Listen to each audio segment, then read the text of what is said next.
The proceeding has been an exclusive presentation of the Yes Network. Do you worry about how much someone drinks? Do you feel angry or depressed most of the time? Do you feel neglected or unloved? Do you feel you attract people who tend to be compulsive or abusive? Do you have money problems because of someone else's drinking? Are you afraid or embarrassed to bring your friends home? Do you feel that if the drinker loved you, she or he would stop drinking? If you answered yes to any of these questions, you are not alone. More than half of all adults have a family history of alcoholism. Not everyone trapped by alcohol is an alcoholic. Families and friends are suffering too. Al-Anon and Alateen can help. Call 1-866-200-0223 or visit alanon.org/help.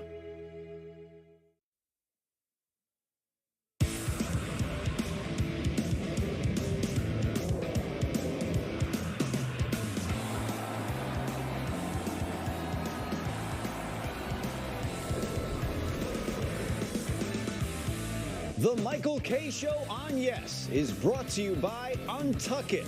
Shirts designed to be worn untucked. Shop now at untuckit.com. This is Spike Lee, and the Michael K. Show starts now. 98.7 ESPN. Thank you, Spike, and a good afternoon, everybody. This is indeed the Michael K. Show. We thank you for joining us on what's turned into a really lovely Thursday. Yeah, how about that? April 6, 2023. What a day for a ball game. What are you trying to say? You're ripping your team? Wow. Yes. Why are you doing that? Why can't I? You should. I'm just wondering why. I backed them yesterday. You did. You did. And I you look backed, like a and I fool. said, you know what? Isn't it better to not sit in your own filth for a game that gets postponed? You know, it's supposed to be really nice on Friday. But I took a look at the weather. You know, I don't go to bed until the weather, man. We know how you feel. You sleep with Lee Goldberg. Well, you go to bed with Lee. Yes, yeah. You go to bed with Goldberg. Yeah. And hello, Lee. I'm like, His 12th it doesn't look like anything's going to be happening until maybe 4 or 5 o'clock. These games go quick. It's a 1 o'clock first pitch. Shouldn't be an issue. And here it is. I went down to feed the meter. I didn't want to come back in the building. It's gorgeous. Gorgeous. 75, sunny. Hold on. We'd be in the top of the 7th right now. Come on. No, you deserve to be ripped. But here's one thing. And listen, I'm not accusing anybody of anything, but I'm just trying to read the tea leaves, as we like to say. I think they wanted the day off. They were exhausted. They played 7 games in a row. They didn't want to make it 8. And the first sign that there might be some rain in the forecast, they banged it. And they didn't have to. And I never, ever knock a team. Yankees do it a lot. Well, if you're doing it for the fans and you don't want them to come and wait there for 3 hours and you rain it out early, that's cool. But I think there was a method to this madness. I really do. I really do. And I wish they would have told Buck in the 8th inning yesterday, because he didn't want to use David Robertson to get the lefty batter out to start the 9th because he wanted him available for opening day. Well, if he knew that there wasn't an opening day till Friday, he could have done that. And you can see the way the Brewers used their bullpen, because they knew they had a day off today and they were allowed to do that. Buck thought he had a game today, and then they decided afterward, well, let's just rain it out. And whenever you rain out a game early and then you have a day like this, you look bad. And they look bad. Now, if they desperately needed the day off, I guess fans could say, hey, at least it's strategic. Okay. But still, today would have been a great day. 70s, opening day. Yeah, you're right. You know, now tomorrow's supposed to be nice, but it's going to be in the mid-50s. Completely different experience. Does anybody know what it's done in Baltimore so far? I don't know. I know one thing it's done. It's given me the joy of seeing you guys in person. Well, that part's a bonus for everybody. Yeah, big bonus, because when I left the other day, you said this is the last time I'll see Michael until September. You couldn't have been more wrong. Couldn't have been more wrong. You never know how the gods plan. The gods must be crazy. Gods laugh at people that make plans. I've heard that. Yeah. Now, today was going to be at 3 o'clock. Yeah. Tomorrow is at 3 o'clock. Yeah. Thanks a lot. But I looked right now. It's just cloudy. Now, there is a thunderstorm watch, but it's just cloudy. And I think that was also a strategic rain out. Orioles were in Texas. Long flight. They probably get back 2, 3 in the morning. They knew the Yankees just were flying from New York. But Yankees probably got there at 9 o'clock In all seriousness, I'm all for having every team play each other. Now that we've got full-time interleague play, I mean, you want fans all over baseball to get a chance to play Mike Trout and Ohtani and Betts and Judge and all the great stars. I mean, the NHL went through it too, and I think it's important to do, but it's going to wreak havoc on the schedule when you've got teams bouncing from place to place. I mean, the Mets open Florida, Milwaukee. Philadelphia opens up Texas, New York. San Francisco opened up New York, Chicago. Like, it's just weird, and then they don't come back. Like, why the is New York, Giants do Chicago come back weird? to play. Because they're both American League teams. Oh, just because they're both American League Right. teams. You're not saying location. But even location-wise, I mean, usually you might have a Milwaukee-Chicago road trip, but having a two-city road trip, New York-Chicago, not awful. But it's great to start the season. You get a East Coast trip out of the way. No, that's true, but unfortunately, what happens in April, Michael, inclement weather, that's right. Which means maybe you'll have to trek back. And then I mentioned it yesterday with Texas playing these Eastern teams, it's made for a lot of wacky travel. Right, with Philadelphia opening against Texas, and then Baltimore was playing Texas. Like, it's a lot going on. It's going to be very, very difficult to navigate through. While we're complaining about baseball, sure, I'd like to complain about Manfred's response yesterday to my All-Star suggestion. I thought he was great, by the way. Generally, I thought I could have done another. I had a bunch of other questions. Yeah, we could have talked about the RSNs that are going out of business, all of that. And Don hates guests. And he thinks guests are whack. And he enjoyed it. Yeah. But no, specifically to my question about have you guys considered moving All-Star Tuesday to having All-Star Sunday and thus Saturday? But I understood what he said. No, me too. I understood his answer, but the fact that he was basing it on ratings to me is not seeing the forest for the trees. But it is a television product, most of all. I understand that, but it's so Fox wants it on Monday, Tuesday, and Wednesday, and ESPN wants the home run derby on Monday. It's going to be on Monday. I get it, but if you could. No, I hear what you're saying. Sacrifice. The point is short-term sacrifice for long-term gain. No, but right? I don't think your idea is very good. Why? Because you're comparing it to the NBA, which is in February, so you can captivate an audience on the weekend. It's very difficult to get people to spend a weekend in the summer watching meaningless baseball. Because that's what it is. But nobody's going to sit there and watch it. During the week, they'll watch it because they've got work But again, the next you're day or talking whatever. about eyeballs on the game. Right. On TV. I'm not talking about that. I'm talking He's talking about the good of the game, selling the game. Selling the game and having cultural events throughout the weekend, right? Like, yes, it may not be appealing to stay home on a Saturday and watch TV. I agree with you.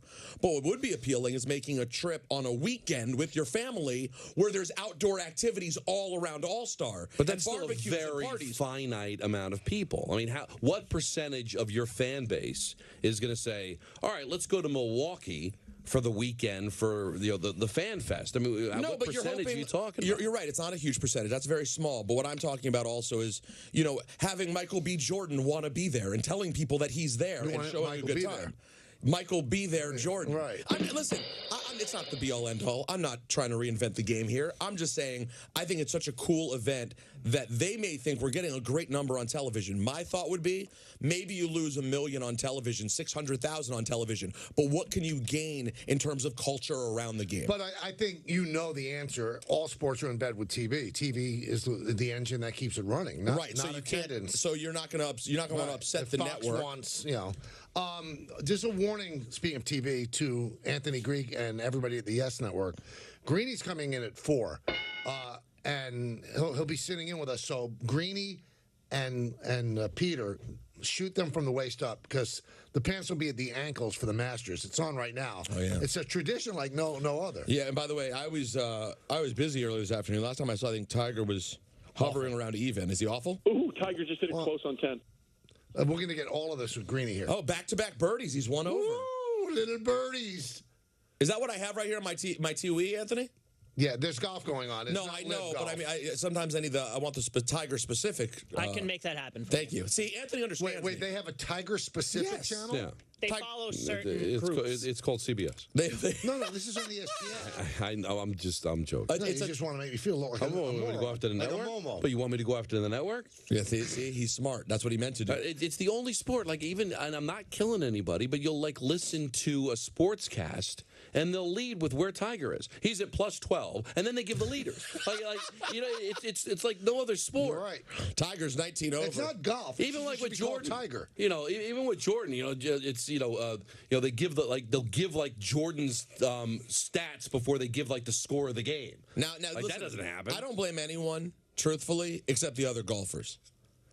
You got to bring something that makes you interesting. Tiger, by the way, I just want to say this. Tiger right now, if he came along at first, would not be that interesting. He's not. He was never interesting. He was interesting with his greatness. He was a dullard. Well, his greatness and at the time his cultural diversity that he brought to the game. Right. The game now is a little more diverse, right? He is not the only player of color on the tournament. Right. There are a bunch, and people aren't. And then his greatness was so overpowering. There are guys right now who have been pretty great. A, they haven't stayed great enough long enough, and B, they don't have any personality, any real discerning. Can we just say? John Daly may have been too far one direction, so he ended up falling off and not being good enough. But, guys, people had eyeballs on John Daly because he was interesting. Yeah, a train wreck. Even Phil. Phil does bring some interest. Although, a great column today in the Post by Connor. Don't know if you saw it. It's like he's become Macbeth, Phil Mickelson. Like he's an outcast because playing for Liv. He's lost so much weight. He looks like an old man, the fans were saying, and he's not playing well. He's completely irrelevant after joining Liv. But for $200 million, I guess you do that. Well, and we know that he had financial problems. Well, that was a rumor. I don't know that's what it seemed to be, because otherwise, wouldn't you rather just be pretty rich and have everyone still be interested in you and love you? I don't know if it's worth the money. There was one guy, I forget who it was. It kind of kills the story not knowing who it was, but it was a great line because I love when athletes are honest and they don't hurt anybody with their honesty. Because what he said was, they gave them when people joined Live Golf, they gave them talking points. Were you doing this to help grow the sport? Doing this to help grow the sport? And this guy said, I did this for the money. He said, anybody who says they're growing the sport, we're not growing the sport. It's not a great brand of golf. I'm doing it for the money to set my family up. Anybody who's saying it's for the growth of golf, it's not growing golf. I like that. It's true. All those people want to live not because, let's grow the sport. They want to live to get the money. There's no crime in it. Although there is it's a bad look to support Live, which is essentially the Saudi government. Yeah. You're kind of whitewashing the ills. I guess it's no different than the players back in the 80s that decided to go to the USFL and not the NFL. Right. Because there was more money. But they didn't say they were trying to grow football. No. They went for money. Honest. And the USFL wasn't necessarily run by great guys. It wasn't the Saudi government. No. Well, when the USFL was started, it had nothing to do with anybody that was running anything. Right. Right. It was just about it being a different thing. Right. It didn't have that extra layer. All right. We're going to talk a little Knicks right now. All right. I think that's important. Bing bong. Yeah, Bing bong is right. If I hear Bing bong when they make the playoffs, I'm gonna strangle you. Anthony. Me? Yeah. You keep playing Bing bong. No, he's got to play Bing bong. It was a bad thing. No, it wasn't. It was a bad thing. Remember they Bong, started playing Bing Bong and they went down to Toilet? You blame the Bing Bong, or you just blame fans going too far? And by the way, our Bing Bong, Anthony, correct me if I'm wrong, I'm not in his head. Anthony's Bing Bong is slightly sarcastic. Absolutely. That's the way I I always hear it as like... I hear Knicks, I think Listen, Bing Bong. Right. I am not sitting here talking about Anthony's Bing Bong. I'm not going to do it. Please don't. I don't know why he does it. I don't know what it means, but I'm not going to talk about it. But we will talk about the Knicks. They didn't have anybody on the court yesterday, and it's smart. You earn the right to rest people. This isn't about load management. You earn the right to keep people out of the lineup so that they can be healthy when the playoffs begin. So Jalen Brunson still maintaining that right hand, trying to get better. He didn't play. R.J. Barrett, sick, not COVID. He didn't play again. Julius Randle is nursing that ankle. He didn't play. And the Knicks went out and they blew out Indiana. And 3 guys had 30 points. And it was Quickly, it was Grimes, and it was Obi Toppin. They played well. They played energetic. These games don't mean anything. They're locked in at the 5 seed. You want everybody to get healthy. That's the key. But let's revisit something that we talked about a little bit yesterday on the jumping off point with Stephen A. Smith saying that the season would be a failure if they lost to the Cavaliers. So let's eliminate a lot of the caveats here. Let's say Randall's healthy and he's there from game 1 on. If they lose to the Cavaliers, and one of the big reasons they lost is that Donovan Mitchell scorched them, it's an awful look. I'm not going to say the season's a failure. A lot of people didn't think the Knicks were going to make the playoffs. The best that they hoped for them was to be a play-in team. But they did make the playoffs, and they're the 5th seed. Now, we could all go giddy about the 5th seed, but remember, 2 years ago, they were the 4th seed. Then last year, they had a big drop, right, and now they're back to the 5th seed. It's a good season for the Knicks. But now they are set up to disappoint their fans by losing to, again, if they are full with Randall, losing to a team that has the guy that they didn't want to go the extra mile to get. They wanted.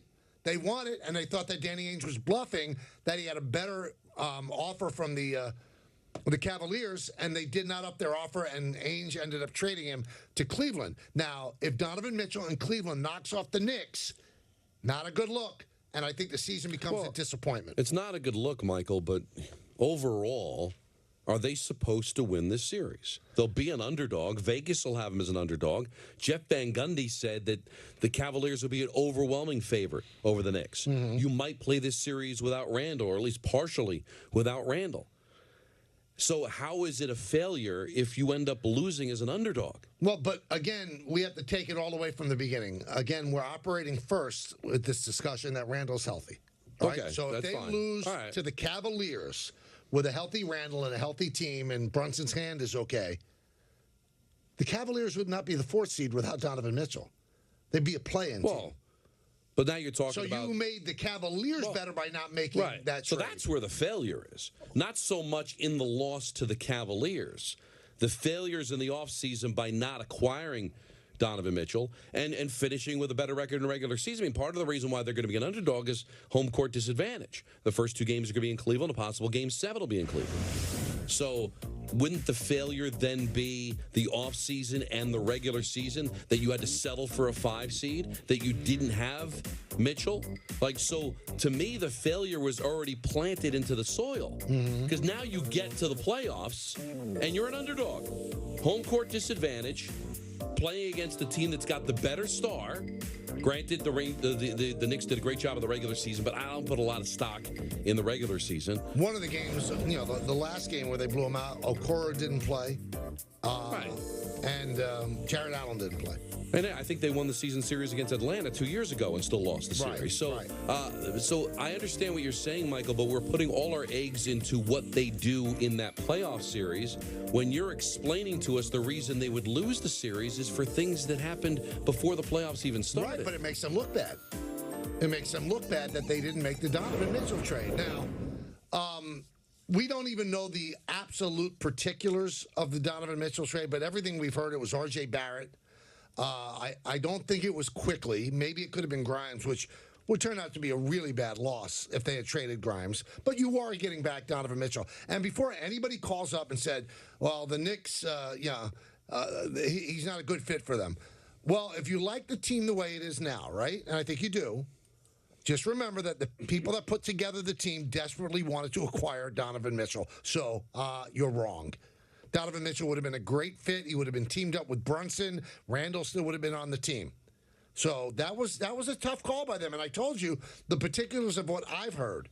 One of the Knicks front office thought he had a great relationship with the Cavaliers, and called up the Cavaliers when Danny Ainge said, I've got a better deal from Cleveland, and asked the person on the Cavaliers that he was supposedly tight with, are you guys going after Donovan Mitchell? And the guy told the person in the front office, absolutely not. That's not true.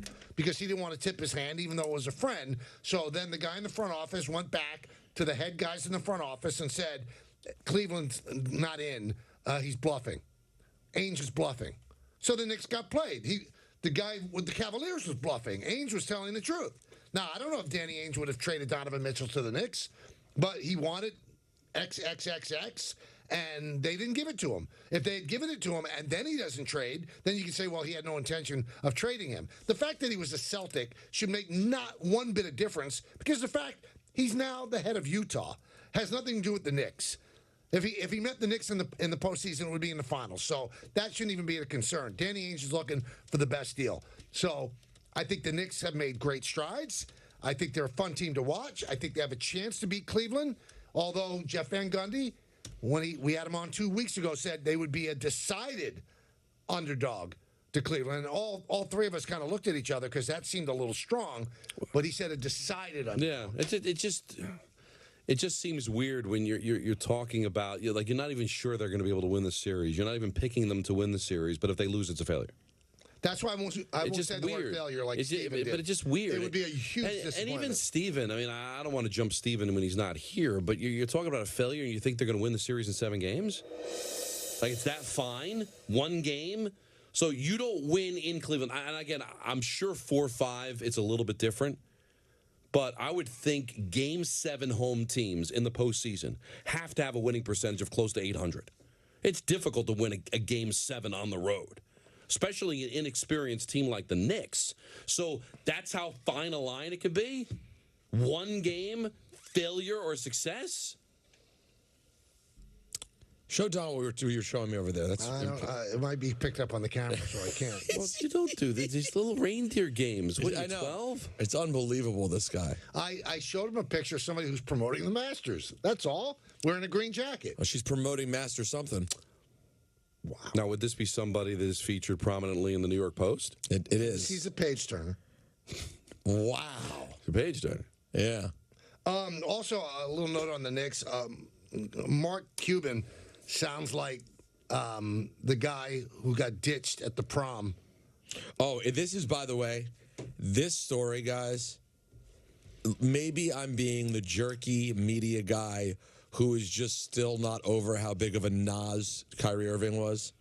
But is this story not just smelling like everyone taking a huge you-know-what on Kyrie Irving? Oh, yeah. The Mavericks organization is now crying. They're publicly weeping about Jalen Brunson, who's been gone for the entire season. All season. I didn't hear the tears, and I'm not saying they didn't love the guy, but it wasn't a story for some reason until now. The best deal that supposedly they had for the guy before the trade deadline was 4 years, $56 million. He ended up getting 4 years, $104 million from the Knicks. So they didn't think that much of him. But that set their whole season in order to crash. Because you ended up trading for Kyrie Irving. You traded good players for Kyrie Irving. So they could have had Brunson and Finney-Smith and Spencer Dinwiddie and a happy Luka Doncic, you wouldn't be trying to sneak into the play-in. And by the way, and with the way the year turned out, guys, and this weak Western Conference we have, I bet with that group, they're sitting there in the top couple seeds. But he blamed the fact that they couldn't sign Brunson. His quote was, things went south when the parents got involved. I mean, you can get upset when the agents got involved, when the AAU coach got involved. You could feel it's the parents. It's his parents. Of course you're going to listen to his parents. Oh, no. And the Knicks are smart enough to hire his dad as an assistant coach. Wait, not only his parents, but his dad who's in the business and knows something. Right. So, yeah, of course you're going to deal with the parent. Of course. And you know, Cuban said they never had the opportunity to re-sign Brunson. Really? If you had not tried to shortchange him. Oh, and you don't like dealing with parents? Good news, you brought in Kyrie Irving, whose stepmother is a stepmom, right? Yeah. Does everything. And his dad's a big part of his life, which is important and smart by him. But and then Luka makes it even worse, though, by saying, "Oh yeah, we really missed." Yeah. Brunson." What was the sound? You missed him. That sound is good. And now Cuban said, "Yo, we definitely want to bring back Irving." And Irving said, I really want to come back with Dallas. Well, you also said you really wanted to sign with Cleveland. You also said you really wanted to sign with the Celtics. You also signed with the Nets, and you can spend the rest of your career there. The guy is, when it comes to basketball, an absolute vagabond. There's no loyalty there. He wants to play with LeBron, who he left with Cleveland. I don't feel sorry for him. No. Can I be honest, though? In the words of Ebro, who says this about Ebros, who says this about anything, anytime there's any people are threatening to do this, or someone says they're going to do that, and Ebro always says, "I want to see it. I want to see it. Show me. I want to see Kyrie and LeBron. I want to see how that plays out this time around. I got news for you. Yeah. It ain't going to play out like it did the first time." A better play for Kyrie would be to go to Phoenix and play with Durant again. Now, Durant might, Well, Durant's the most loyal person who's ever been with. Right. We won't badmouth him no matter what. Right. And Chris Paul's getting old, so maybe there's a spot for him there. Kyrie could show up at Katie's birthday party, urinate on the cake, and Katie would say, well, listen, he had to go. The bathroom was far away. I don't even mind eating urine. Well, that's a great line to break on. 1-800-919-3776. We'll hear it again. 776. You can tell it's a hot show. But I'm glad, get your urine stuff out of the way, because Greeny doesn't play that. No, he doesn't work blue. Although yesterday with the Greeny we heard talking about the Jets right now, it's a different Greeny. He's a little unhinged. We like to call him Mad Dog Greeny. That's right. Yeah. Well, hopefully we can get him to that. 1-800-919-3776. No Yankees, no Mets today. Both games rained out, but we've got a lot to do. I'll tell you what there is today. What is it? The Masters. Oh, really? I didn't know. Yeah. Golf's first major, and it's a tradition unlike any other. Well, Don, maybe you can make it more interesting.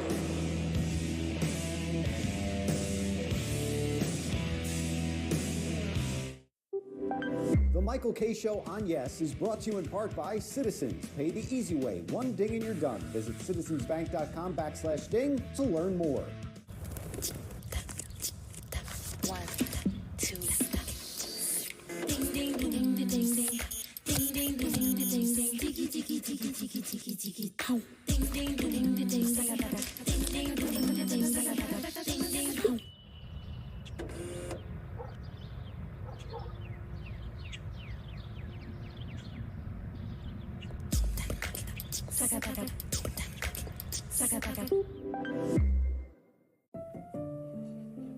Raymond. Amanda, I got you a cash multiplier ticket so you have the chance to multiply your winnings up to 100 times.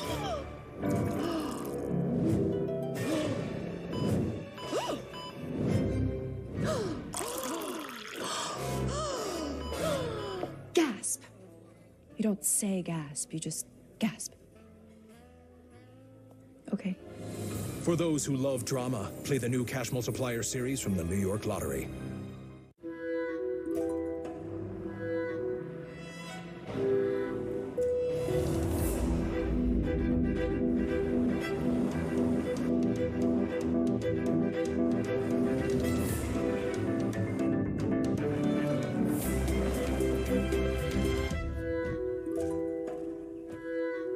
Deliver yourself. The Audi Q5.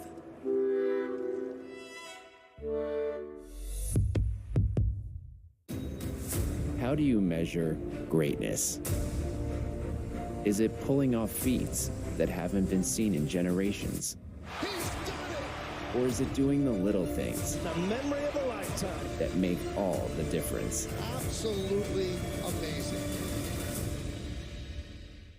When a child is sick, there's one thing they need: a really big cookie. Welcome to RMHC. And parents of sick children have tons of decisions to make.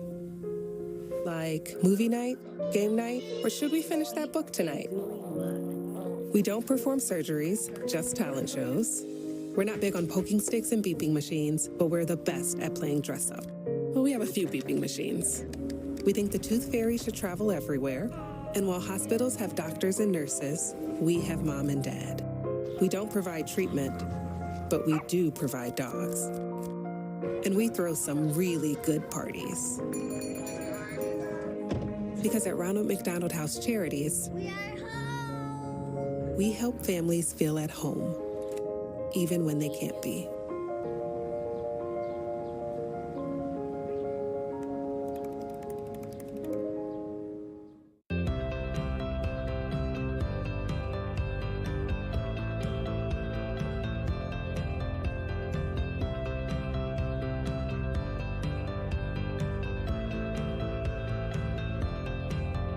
At Domino's, we are obsessed with delivery, and we hate seeing other guys deliver soggy fries. So we took crispy, golden tots. And we loaded them with pizza toppings. Domino's new loaded tots are made to be delivered. Pizza and tots. What else could be better than that? 10 years ago, we started Untuck It out of my apartment, and today we have more than 80 stores worldwide. We didn't just create shirts designed to be worn untucked, we perfected them.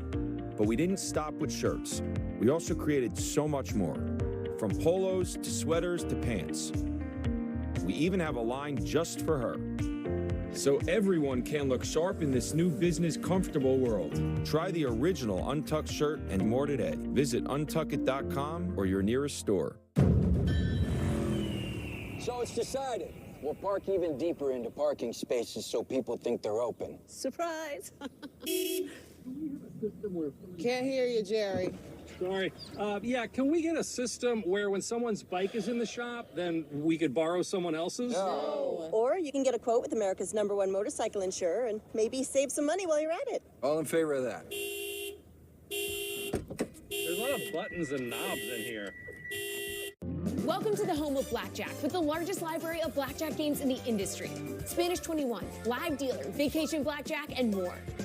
New players can download the DraftKings Casino app, use the promo code, and get a deposit match up to $100 in casino credits. With Allegra, allergies don't hold us back. Allegra starts working 2 times faster than Claritin. And unlike Zyrtec, it won't make us drowsy, so you can live your greatness. And Allegra Hives works from the inside to relieve itching and reduce hives for 24 hours.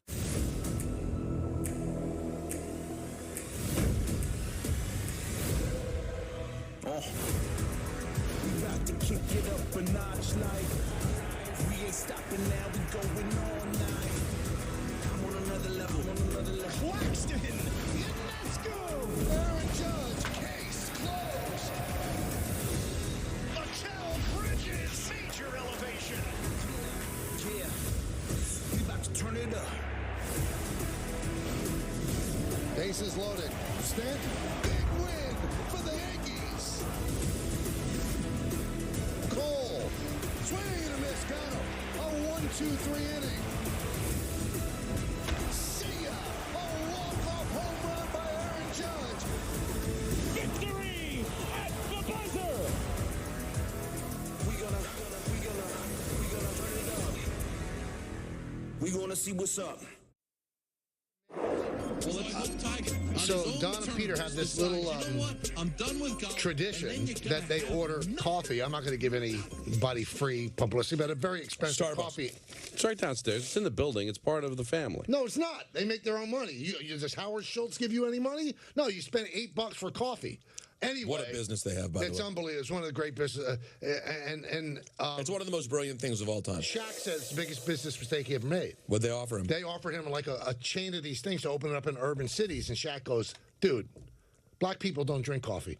Oh, my God, Shaq. He said it's the worst thing he ever did. Shaq. But anyway, my point is, the two of them order their, Kai latte, whatever. Kai? Whatever. We don't get chai. But you order fancy stuff. Never do they turn to me and say, would you like an iced tea? Would you like a hot tea? Never. It's like I'm not even here. But you always say I guess no. you guys were planning for me not being here.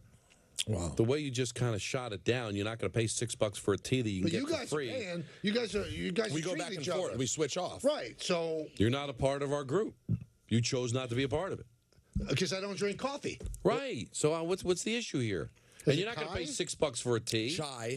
And we don't get that. If you want to know, Don gets a caramel macchiato, a hot, venti caramel macchiato. Does a little pinky come out of the drink, too? By the way, Don's drink is not pinky-ish. It's like a gigantic milkshake, okay? Don's not getting like a little shot, in a tiny little glass. It's not that. And I, today, am getting a ice blonde espresso grande light ice, one less pump of syrup. Can I ask you a question? Yeah. I even said it to Don. Both of you look great. Okay. Weight-wise and everything. How many calories are in some McGill like that? Mine's like 150. Really? I'd take another look. No, Don's is more. Don's like 310. Don's pretty much got a Mr. Softy shake. Yeah, Don's is like 310. 310, but and it gets me through the day. I got a Ranger game, pre and post. I'm going to be here till like midnight. Yeah, but then let's be honest. At your game's at midnight at 1:15. You're picking up some General So's. Am I right? How about this, Peter? Not only is he doing a Ranger game, he's got a Don show after this one. Yeah, that little bridge work. Wait. Hold on. When we get off the air at 7, he's there. It's Don 7 to 7:30. Oh, yes. The Don show. Then it's Don play-by-play. And then it's no. It's Don pregame. No, just pre and post. Oh, okay. But because I'm here, right? Because then I'm here. Right. So you know what tonight? So you're giving the company free. Oh yeah, right on the arm. Smart. Tonight is that's how Don does it. Tonight is Don radio through and through.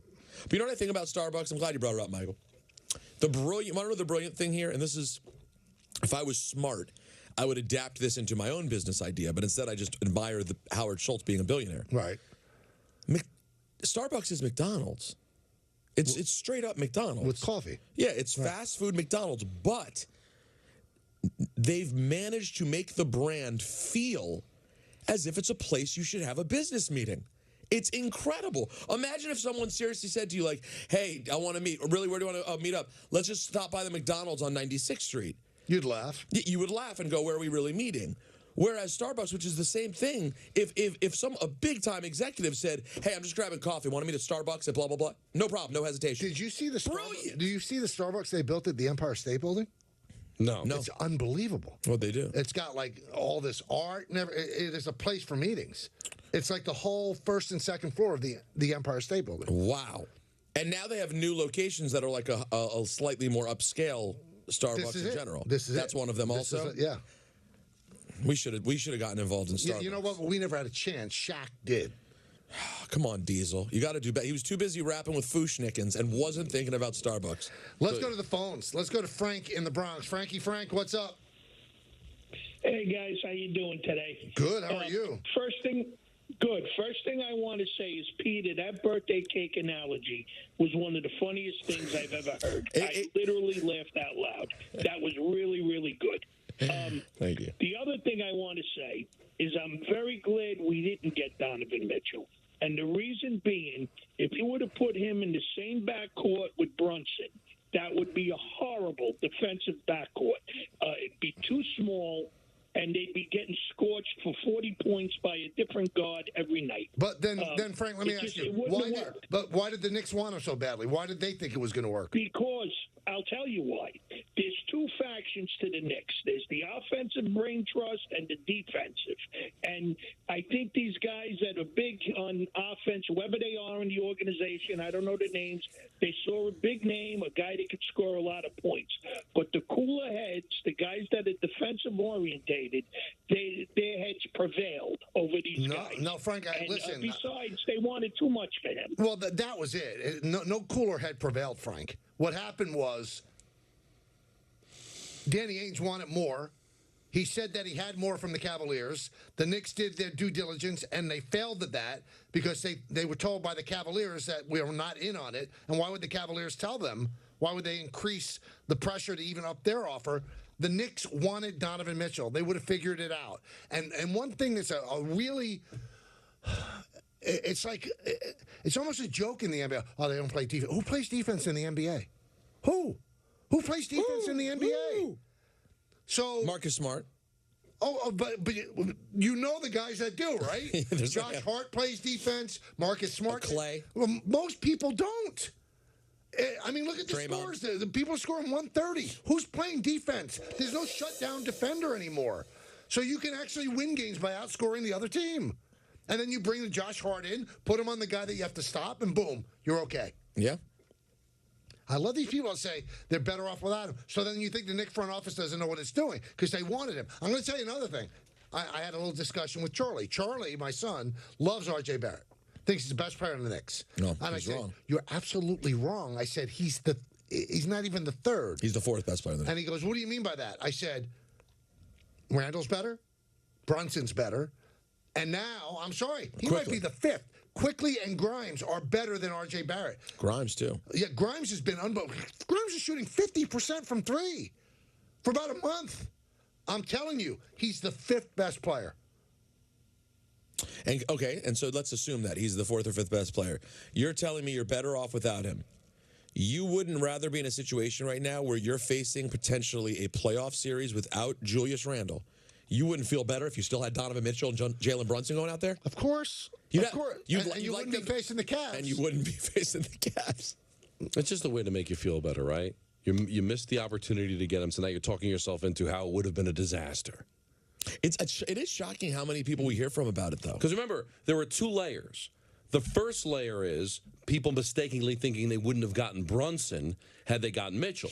But once that was debunked, now it's shifted to, we wouldn't have been as good. They wouldn't be able to share the ball. They wouldn't be able to play any defense. It's all just a way of justifying, all right, it's okay that we didn't get him. Hold your breath, because you can get a lot of them. It's sad. It's really sad when you think about it. Let's go to Ed. Yeah, let's talk after next week, guys. Let's get a good look at him every night. Ed on the LIE. Hey, Ed. Hello. Hi, Ed. How's the parking lot? I'd stop because I had to talk to you guys, but it's not that bad. Okay. Listen, I got 3 points. First of all, I just want to say that your show is therapeutic for me. I laugh every day. If I haven't laughed, I wait until 3 o'clock because you guys make me laugh. Thank you, Ed. That's really a nice compliment. With that point, thank you, Mike. And with that point, how funny your show was yesterday, that bit about you being a heartthrob, Mike. Oh, my God. I had to relive it today on the app. Ed, I got to tell you what. Listen, I'll let you finish. That wasn't a bit. I was a heartthrob. Ed, believe me. I made it work, baby. I made it work. So, Don's the only one here who lived through it. With the Yankee logo on. Hold on, Ed. Listen to me. What this is a classic case of misunderstanding and Michael not being as great at the English language as he pretends to be, or portends, I should say, because Don and I never said that Michael didn't do well with the ladies. No. We said he's not a heartthrob. Right. I was a heartthrob with the ladies. I did. That's not how it that's not Ed, works. Go ahead. See, you started again, Ed. Go. Listen, I've been listening to your show for 16 years. So, Pete, maybe you can get that cartoonist that did that one that does for the morning show. Oh, yeah. The one he did one. He did one for us up here too. On YouTube forever. Anyway, let me make my point before you guys hang up on me. I got the point. You guys, even though I love you guys hurt my feelings about the jersey, the names on the jersey.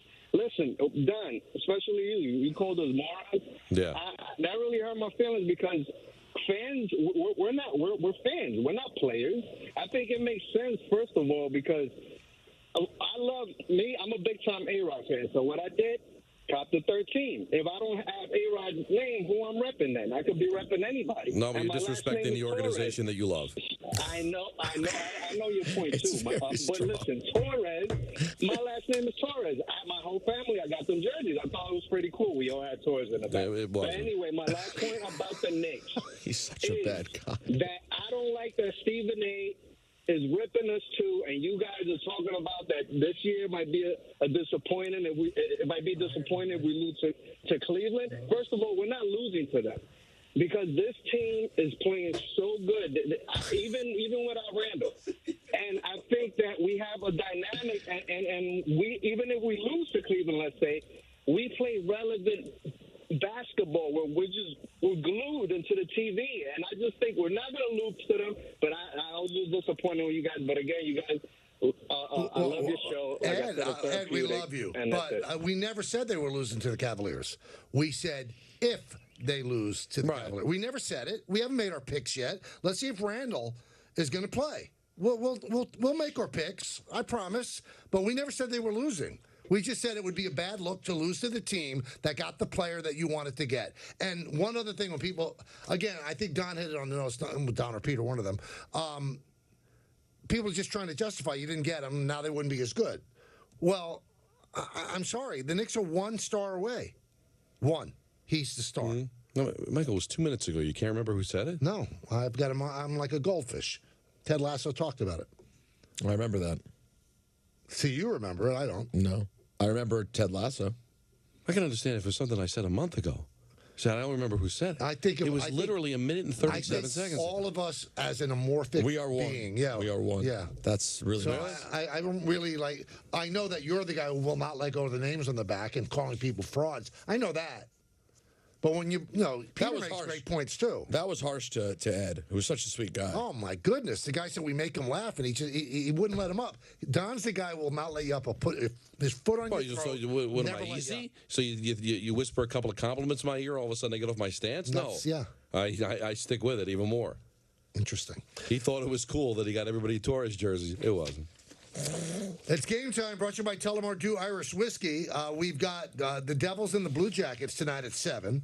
The Islanders against the Lightning tonight at 7:30, and I would assume that's on 10:50 with a 7 o'clock pregame show. Sure. And then we have the Rangers and the Blues. It's an 8 o'clock puck drop because the game's in St. Louis.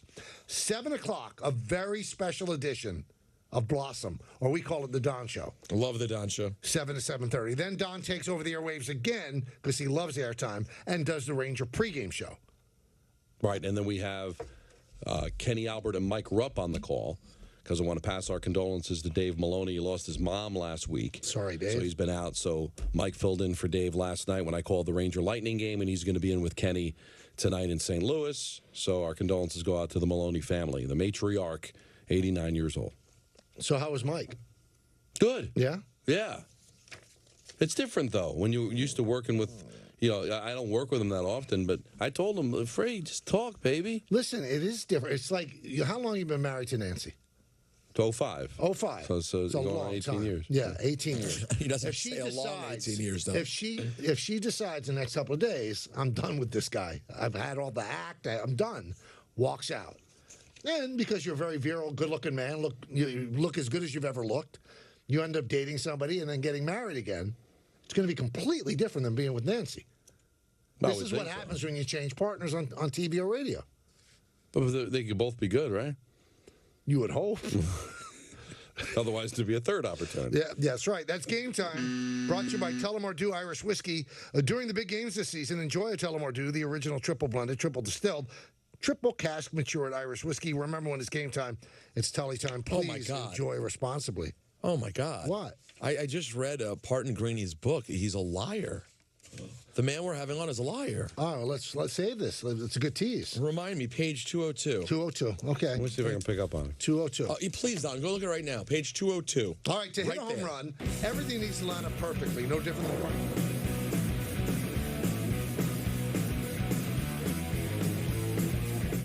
Watch the Yankees Hyundai Sunday Game of the Week, brought to you by your local Hyundai dealers. There's never been a better time to test drive that Hyundai you've always wanted. It's your journey. Own every mile in a brand new Hyundai. Visit buyhyundai.com today.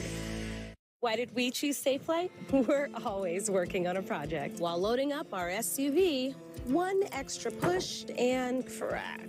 So we scheduled at Safelight.com. We were able to track our technician and knew exactly when he'd arrive. We could keep working. Safelight came to us. Hi, I'm Kendrick.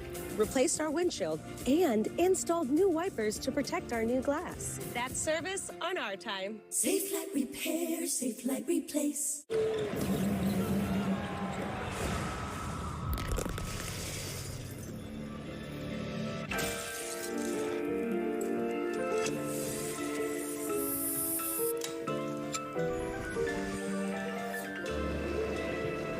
When you see the game through Victor Salomon's eyes, you see the masterpiece in every move. Hennessy, never stop, never settle. 3 roommates. 2 packs of Ben's Original Jasmine Rice. 1, 2, 3 social feeds. 3 real-life BFFs. We're all original recipes. We about to turn it up. Case closed. Swing and a miss. What's up, everybody? Chef Marcus Sampson here on Home Plate New York on the Yes app. From pinstripes to chef whites, Yankee stars take to the kitchen and explore some of their favorite New York cuisine. Plus, celebrities, athletes, and icons join Marcus at some of the hottest tables in town. Check out Home Plate New York, streaming now on the Yes app. Imagine a world where no child goes to bed hungry. We do, every day. It's a beautiful place. But right now, families are struggling, and too many children don't have enough to eat. So we're called to help them, to bring them food, resources, and hope. To support families today so they can build a better tomorrow for their children. To do this, we connect people. People like you, who can do so much for the most vulnerable children across this country and around the world. If we work together and seize this moment, we won't have to just imagine that beautiful place. We can create a world where no child goes to bed hungry. Thank you!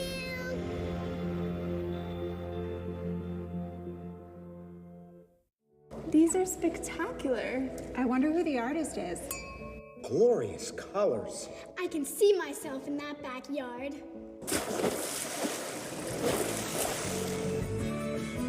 Cambridge pavers bring a backyard to life. And Cambridge pavers will keep their rich colors and stay beautiful for years to come, thanks to the unique ArmorTech process. Let Cambridge make a masterpiece of your home.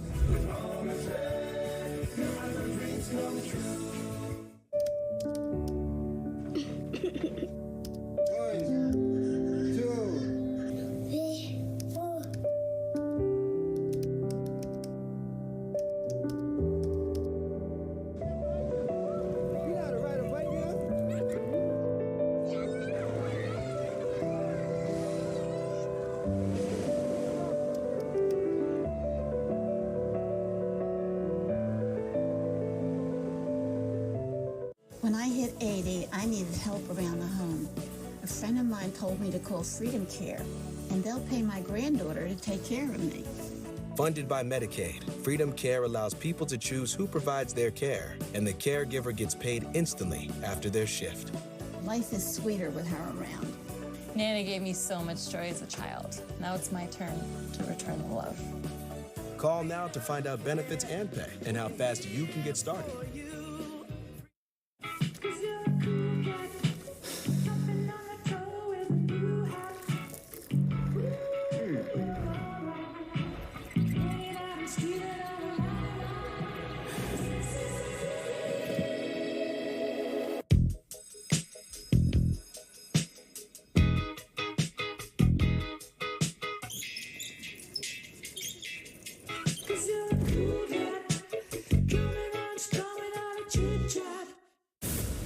We about to turn it up. Case closed. Swing and a miss.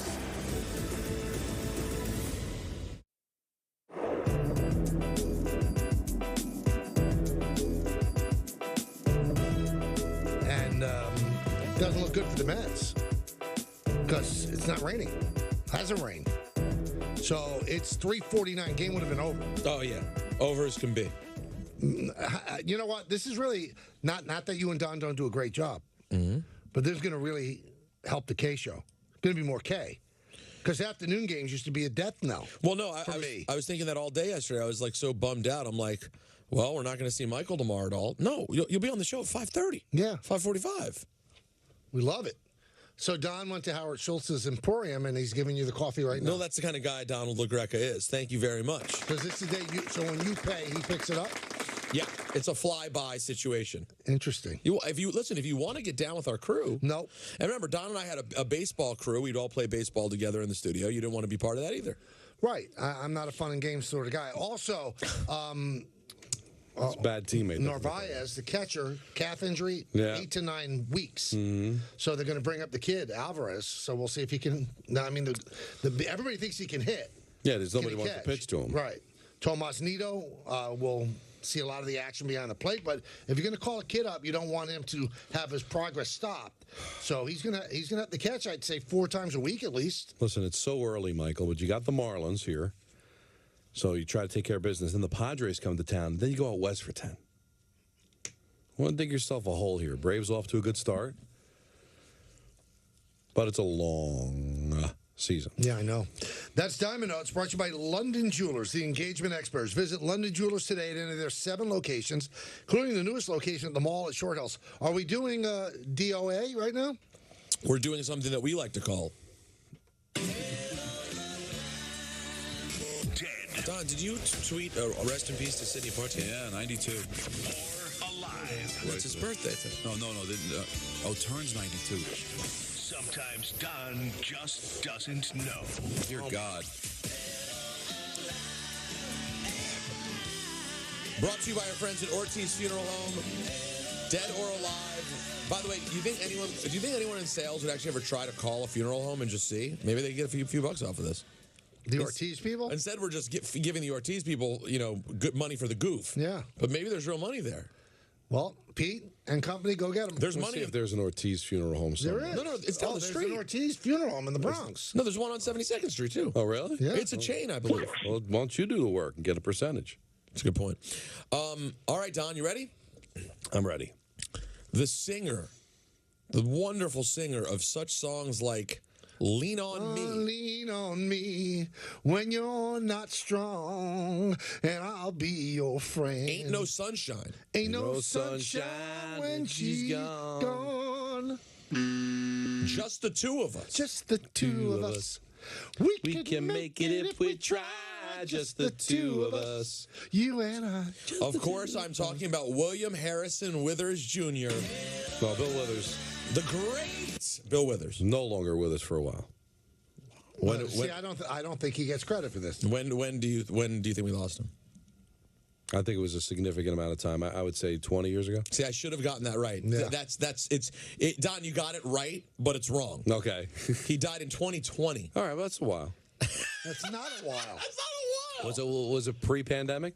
It was the very beginning, March 30th. Yeah. Like 2 weeks in. All the pandemic is lost. But that's still, that's a win for me. All right. We don't want to celebrate the loss of a giant. No, he was fantastic. You may or may not be familiar with this person, but he popped into my mind, so you're going to have to deal with it. He is the former Maryland Terrapin star, NBA player for about 5-6 years, and currently does basketball commentary.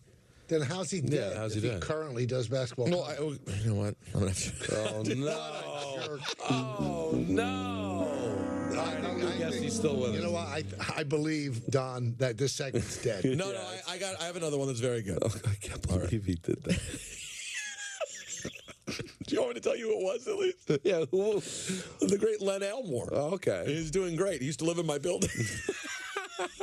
Just because he doesn't live in your building. Currently doing analysis. Right. Well, then he's not dead.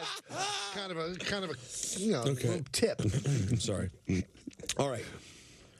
Between the Sheets, Harvest for the World, Summer Breeze, Makes me feel fine. Twist and Shout, the great music of, or not Twist and Shout, sorry, just Shout.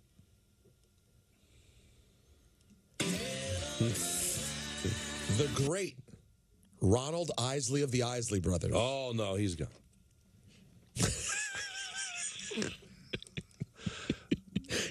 You're 100%. I've never heard him more Dear short. God. He's 100% alive. Really? Is he really? 100% alive. Why would you think he was gone? Maybe his brother Turns died. 92. Dear God. All right, and you know we love to bring a wrestler to you. Yes. How about the great Ray Traylor, a.k.a. the Big Boss Man? Very, very popular pro wrestler. His gimmick is dressing up as a police officer. Michael, I never even heard. You never heard of Big Boss Man? No. Well, is he dead or alive, Don? Hit the drop, Anthony. Since I don't have to feel bad, since I don't even know the person existed, I'll say he's dead as a doornail. He's dead as a doornail. That is correct. There All you right. go, Don. And that was today's Not bad. wonderful edition of. Just say it. I was 3 out of 4, and then Peter had the miscue. Well, I've got one more. Oh. This segment. Yeah, this segment is dead. Dead. He killed off Sidney Poitier years ago, and now you think it makes a segment? I don't think it works. You're not having fun with it? No. Can we ask the people? Of course. Don, are you having fun? I'm loving this. This is Because a good time. you look, you seem like you know a pulse. Hold on, but did you see how quickly he got Ronald Isley wrong? I mean, that's what the show's about. But did his brother You know die? what? Did you hear that? Now he's looking for other people. Did his brother die? If in fact they can hook Ortiz into sponsoring it, it stays alive. If it's sponsorless, I think it's dead. Unless the people think otherwise. You know, when you call the show today, whatever the topic is, just before you weigh in, say yes or no to Dead or Alive. And don't be influenced by Michael. If you like it, you like it. If you hate it, you hate it. Ooh, Tiger just did it close on 10. Wow. You know who's going to join us in moments? Greeny. Oh, I love the Greeny. Yep. Hi, everybody. It's Michael K. I love to talk about my friends at PC Richmond.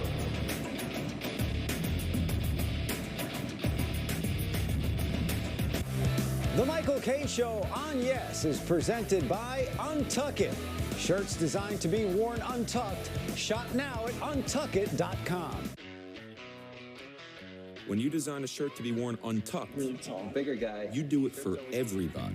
Broad shoulders, always so skinny. All shapes and sizes of people, all shapes and sizes of untucked. I don't think I really have anything. We fit all men at the perfect length.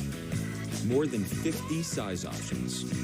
For everyone yet to experience the all shapes and sizes fit of Untuck It, we say, untuck yourself. Welcome to the home of Blackjack, with the largest library of blackjack games in the industry. Spanish 21, Flag Dealer, Vacation Blackjack, and more. New players can download the DraftKings Casino app, use the promo code, and get a deposit match up to $100 in casino credits. Subway keeps upping their game with the Subway Series, an all-star menu of delicious subs. Like number 6, the Boss. Meatballs with marinara and pepperoni. I get asked so many times, who's the boss? If you get the boss, you are the boss. Try Subway's tastiest menu upgrade yet. The future is threatened by enemies often unseen and unexpected. In the midst of an uncertain and evolving world, the need for Marines to defeat these shifting threats is critical, because the need to ensure stability for our nation has never been greater. When there are battles to win for America's future, there is one constant: Marines.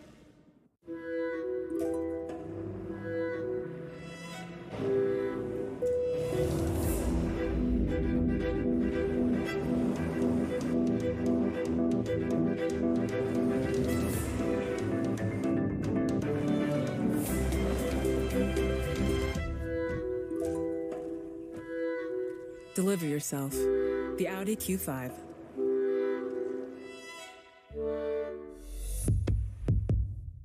If you've been diagnosed with mesothelioma or asbestos lung cancer, choose the right law firm by asking, what are your highest verdicts? What experience do you have? How many lawyers are on staff? How many clients have you represented? Speak to Whites and Luxembourg at 800-LAW-6789 to get unmatched answers. It's the biggest financial decision of your life. Call 800-LAW-6789 or visit mesowin.com. It's easy to stick with what you know. But real progress starts with doing something different. Different isn't afraid to stand out.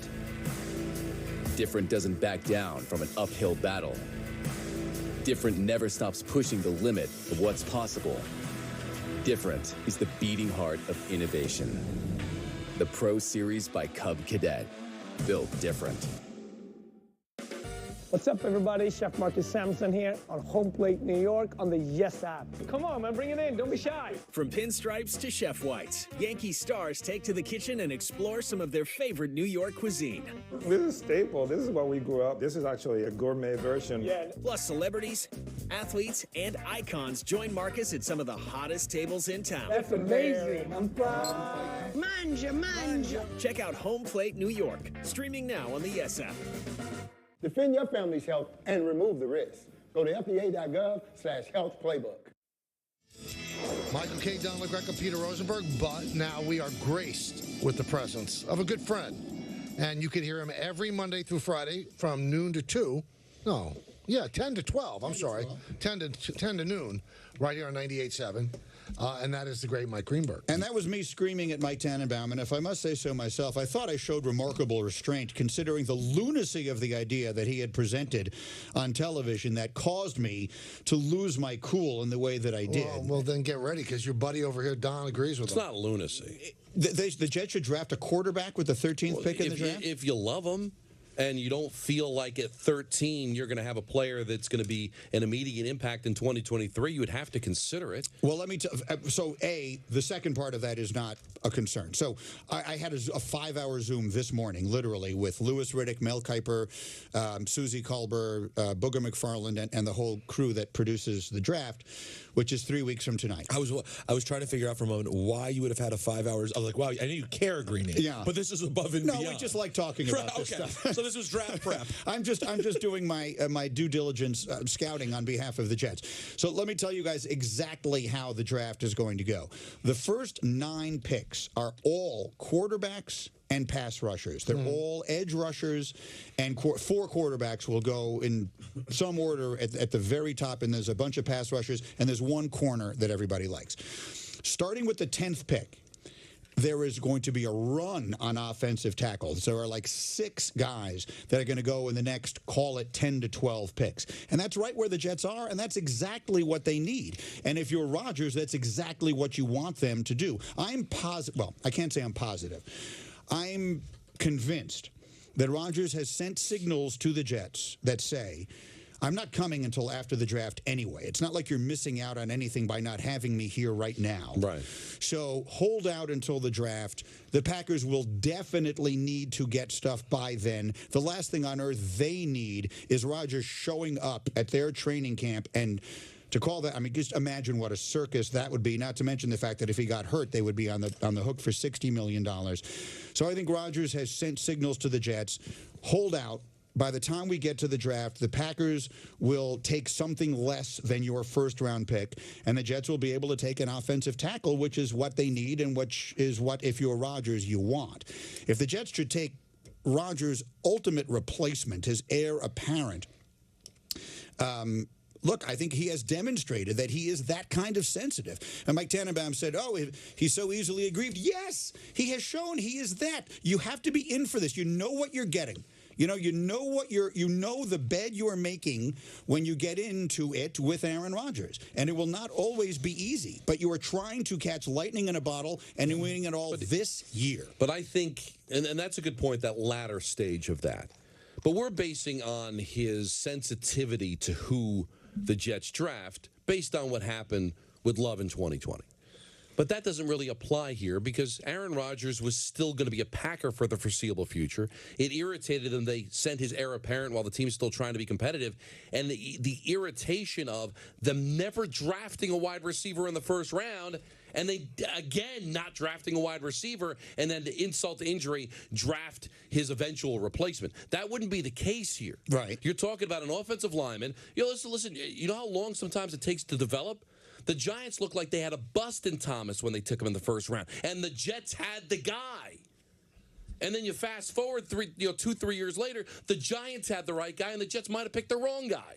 So you might draft an offensive lineman that could be the next Anthony Munoz, but in his first year he struggles, he's sitting on the bench. And I think the Jets have to consider life after Rodgers, which could be 2024. And if I'm sitting there as Joe Douglas and I see, and I'm in full bloom love with Hooker the way that the Giants were with Jones. Well, it's not. If I had $1 for every time I've heard him say that. Well, come on. That's not on the air. But with the way Gettleman was in love with Jones, right? The way that you saw Ernie Accorsi was in love with Eli Manning. If it's that kind of feeling, then I think you're obligated to follow that through. No, that's the circumstance I'm telling you, because there is going to be life after Rodgers that could be 2024. But you're obligated to Rodgers to try to win a Super Bowl this year. That's your only obligation. And when you talk more about the fact that this could be a one-year engagement, it does make you think: is this really the way to go? This is the way they're going to go. But, Greeny, let me ask you this. They get Rodgers. They go to the playoffs. They win a playoff game. They don't win the Super Bowl. Was it worth it? Yes, I think it was probably even if he worth leaves it. After 1 year. Yeah, I don't think they're going to wind up, as I think I said to you guys, right when this all was breaking, I came on one night, I remember, and I said, I don't think they're going to wind up having to give up that much to get him, and I think that's what it's going to be. I think one of the reasons the trade is complicated is that there will be something that comes back from Green Bay next year if Rodgers doesn't play in 24. Do you follow what I mean? Yeah. Like, they'll get a pick back.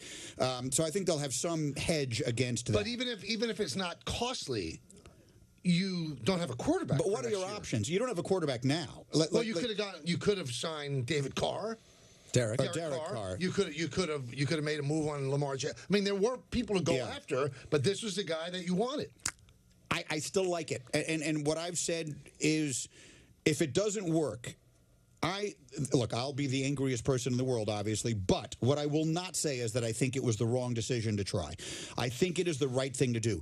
The only team that should go out and sign Aaron Rodgers is a team that is Aaron Rodgers away from having a real chance to win the whole thing, and for the first time in a very long time, we are that. Like, we are Aaron Rodgers away from being a legitimate contender in a loaded AFC. So I think that they are doing the right thing, to answer your question. Why not go out and grab a Jacoby Brissett when he was available, or someone who can play the position if A, the whole thing were to fall apart, or B, your new 39-year-old quarterback in what is meant to be a Super Bowl or bust season goes down for a few games? Because I heard you talk about this yesterday. I couldn't agree more. That answer cannot be Zach Wilson. If you are trying to have a Super Bowl season, you cannot throw away 4 games on Zach Wilson if, God forbid, Rodgers gets hurt. So I've been doing a bunch of interviews today. So what did the Jets sign someone? Did they sign someone named Tim Boyle? The former Green Bay backup. Is he a legitimate backup? Like, I've never heard his name in my life. Hold on. Yeah. You're Mike Greenberg of ESPN. If you're asking that question, the answer is no. Is he related to Peter Boyle? No. Apparently, the word seems to be he worked with Nathaniel Hackett, and in case the Rodgers thing isn't done, it's a quarterback that knows the system that can get everybody ramped up. Did they work together? He is not someone that's going to play 2 games. Not going to be the backup. They work together in football, like at Blockbuster in high school. I've never heard of him either.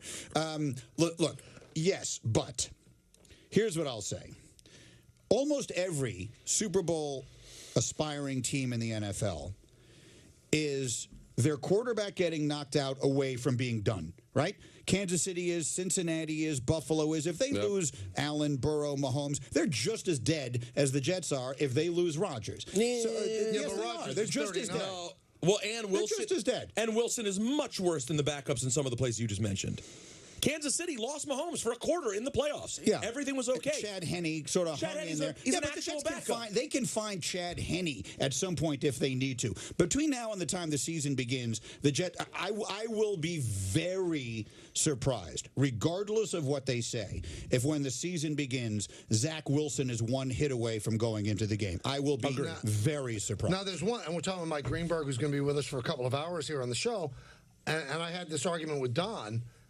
Do you want Joe Douglas anywhere near picking a quarterback? That has not been his strength. Now, I like the guy. He had a great draft last year. The second pick of the draft, there haven't been many worse second picks of the draft in the history of the draft. Right. And you want him taking another quarterback with the 13th pick? I feel I'm so conflicted because you're right. I think look, that's one of the worst picks ever. I mean, at this point, it's what it is trending toward. The only thing you can say about it positively is that the story is not fully written yet, and it is theoretically possible that he becomes rehabilitated and still has something of a career. I wouldn't bet anything on it right now, but it I guess is not impossible. And like Ryan Leaf and Jamarcus Russell, those stories are over already. That's the only thing that Zach Wilson has going for him that they don't. Having said that, Joe Douglas has otherwise done such a good job. Like, I understand there is a, outside of that, Mrs. Lincoln, how did you enjoy the play quality to that, but this is better than that because, I mean, Garrett Wilson is that good and Breece Hall is that good, and a lot of these guys are that good. Who am I forgetting? Oh, Sauce is that good. Some of these players that they took, and it may not seem obvious now that those were the guys to take. It was not. It was not. Garrett Wilson was not an obvious pick when they did. Breece Hall fell to the second round when the Jets took him. So every team had a chance to have the Jets draft last year, and only he did. So I think he deserves so much credit for that, how does that, like when you're putting them on one of those scales, and which way does it tip? When you miss on a quarterback as badly as it seems he did, I understand. That's like the worst thing a general manager can do. But everything else he's gotten so right. Yeah, listen, it's his fault. He got it wrong. He made the pick. It was a disaster. But if you look at that draft, they couldn't get Trevor Lawrence. Right. So who could he have taken? Trey Lance? Justin Fields. Right Justin now Fields. Looks like the guy. So right now, both better, but we still don't know what either of those quarterbacks are going to be. They needed a quarterback, and if you look at the pre-drafts, it wasn't crazy to think that Zach Wilson was the right pick at number 2. This wasn't Gettleman reaching for Jones at 6 when the world was aghast. Like, what does he see? Nobody else had projected that. He was kind of just following. They needed a quarterback, and I still do not rule out the possibility that Woody Johnson could have been in his ear and say, hey, I like this kid. I know this kid. This is the guy I want you to draft. I guess that's possible. I don't know how to comment on that part of it. But what I will say is what makes his job harder than ours, the reason that Joe Douglas and Brian Cashman and all these guys have much harder jobs than the four of us do, is because they don't get judged based upon whether it made sense or not. They get judged on how it turns out, right? I mean, what you're saying is 100% right. When that pick was made, I didn't sit there saying, this is horrible, he's going to be terrible, this is a terrible mistake. I have the luxury in my comparatively easy job of waiting until there is some information and reacting to that. His job is all about, you get judged based on how it turned out, and it has turned out really bad. This is overly optimistic and glass totally half full, which doesn't usually happen in Jetland. But if he takes Justin Fields is your quarterback this year. You're not in the running for maybe one of the greatest quarterbacks of all time. So is it kind of crazy to think, well, listen, it was a disaster with Wilson, but at least we've got a great reset. You're not doing this if you got Justin Fields. You're going to see Justin Fields through. You're probably going to see Trey Lance through. But that's good. But you know what? But isn't the unmitigated disaster better than the eventual disaster?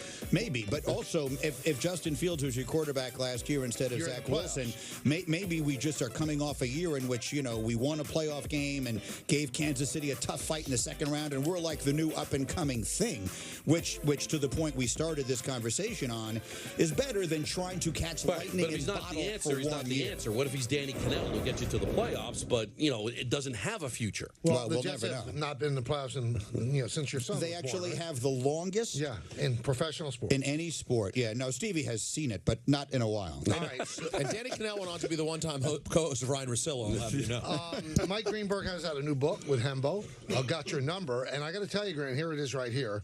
I'm going to give away a couple of them today. Thank you. So Peter was perusing through it and looked at page 202. And his quote was, Greeny is one of the worst liars of all time. Uh-oh. Yeah, I was disgusted by this. What did I... tell me... And you know I'm excited about this book. What's 202? 202 is when you say, and I quote, golf is my favorite sport. Yeah. It has been now for some time, and the space between it and whatever my second favorite is continues to grow. Right. First of all, I resent you even saying the whatever as if we don't know what your other favorite thing would be. Meaning football? Correct. Okay. And you truly think the distance between your love of golf and that of New York Jets football is continuously growing? So that's what you took from this book? That's it. What else are you doing here? No, golf is my favorite thing. I remember having this fight with Don. Don got mad at me once because I tweeted, I think it was the year Tiger won the Masters in 19. I tweeted, imagine not loving golf. One of these super obnoxious things that people do when they're just feeling really good about something. And Don rightly called me out on it because it is an obnoxious thing. You don't have to love it if you don't. Two people in this room don't love it. But I do love it. And so, and by the way, I was with you. I love playing it. I love watching it. I love talking about it. I love everything about it. It was amazing. But do you agree with Don's take that people that love golf hate their families? Sometimes, got it. Yeah, I mean, yes. I've heard Jerry Seinfeld talk about that in some very good routines. Yes, to some degree, it is an excellent excuse. Well, people, look, I love my wife more than I love anything on planet Earth. But people ask me, does your wife play golf? And I always say, thank God, no. Right. Because, you need that. Yeah, you need that. There has to be something that you have to yourself, and this is my something. But so what was the question? Oh, so you really love it that much more than the Jets in football? It's not so much the Jets. Like, if you're asking me, would I rather see Tiger Woods win the Masters or the Jets win the Super Bowl? I'd rather see the Jets win the Super Bowl, of course. But if you asked me, and I've said this before, and I mean it, if you said to me right now, you can only watch one day of sports television the entire year, I would watch Sunday at the Masters before I'd watch anything else. I've got to stop you for one thing, and we're going to talk about the book a lot. Yeah. You love Tiger, right? I mean, I love watching him play, but, yeah. So do I. I mean, how do you compartmentalize or separate the fact that he is a really, and I'm being kind here, incredibly flawed person? How could you love him so much? Because I'm not having dinner with him. I'm only enjoying watching him play. I've never felt this way. So when you see a movie, when you watch a movie, and you know that one of the actors or the actresses who are starring in it are incredibly flawed people, does it interfere with your ability to enjoy the movie? Like, can you not watch their performance? I have a hard time enjoying Michael Jackson as much as okay, but this perfectly sums up my problem with this argument. Michael Jackson's allegations are such a far cry from anything that's ever been said about Tiger Woods. In fact, Ty Cobb is a far cry from anything that's ever been said about Tiger Woods. Right. I just don't understand, like, yes, he was a terrible husband. He used to be mean generally, it sounds like. And now he seems like a sort of regular guy. I don't know. You act like he's a murderer. The woman he just threw out of his house doesn't think he seems like a regular guy. That story seems complicated. But I mean, his relationships are complicated. You act as if Greeny says, I just love watching OJ play football. It's not that. You know, and again, it's all just preference, right? But like, my wife got me into NASCAR a little bit, like 20 years ago. We'd go to some races, and I rooted for Tony Stewart. You proposed at a race. I did, at the Daytona 500. And it's cool. It's Almost a fun got ran sport. But you know, where it lost me is I just can't get that passionate for an individual. Like, for a team, I get it. My attachment to the Giants and the Mets, my dad handed that down to me, the team. So the players change, but it's still the team that I'm rooting for. But to feel that type of passion for an individual that I'll never meet, never know, never have a relationship with, I tried it with NASCAR, and I like Tony Stewart, but you can't drive a NASCAR car. No, but here's what I'll say. Find it's not the even connection. that, Peter.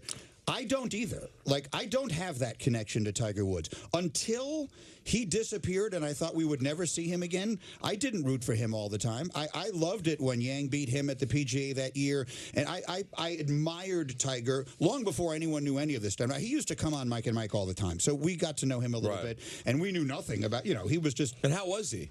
Terrific. Really? I mean, he would joke around with us. I remember one time we had an argument over how you should pay off a Nassau, and he called in. I mean, it was fantastic. And then the whole thing with Elon happened, and that immediately stopped. And I have not spoken to him since. But him as a person had nothing to do with this. When I admire how great he is, watching Tiger Woods come back and win the Masters in 2019. Now, golf is a sport that lends itself to this, and others do not.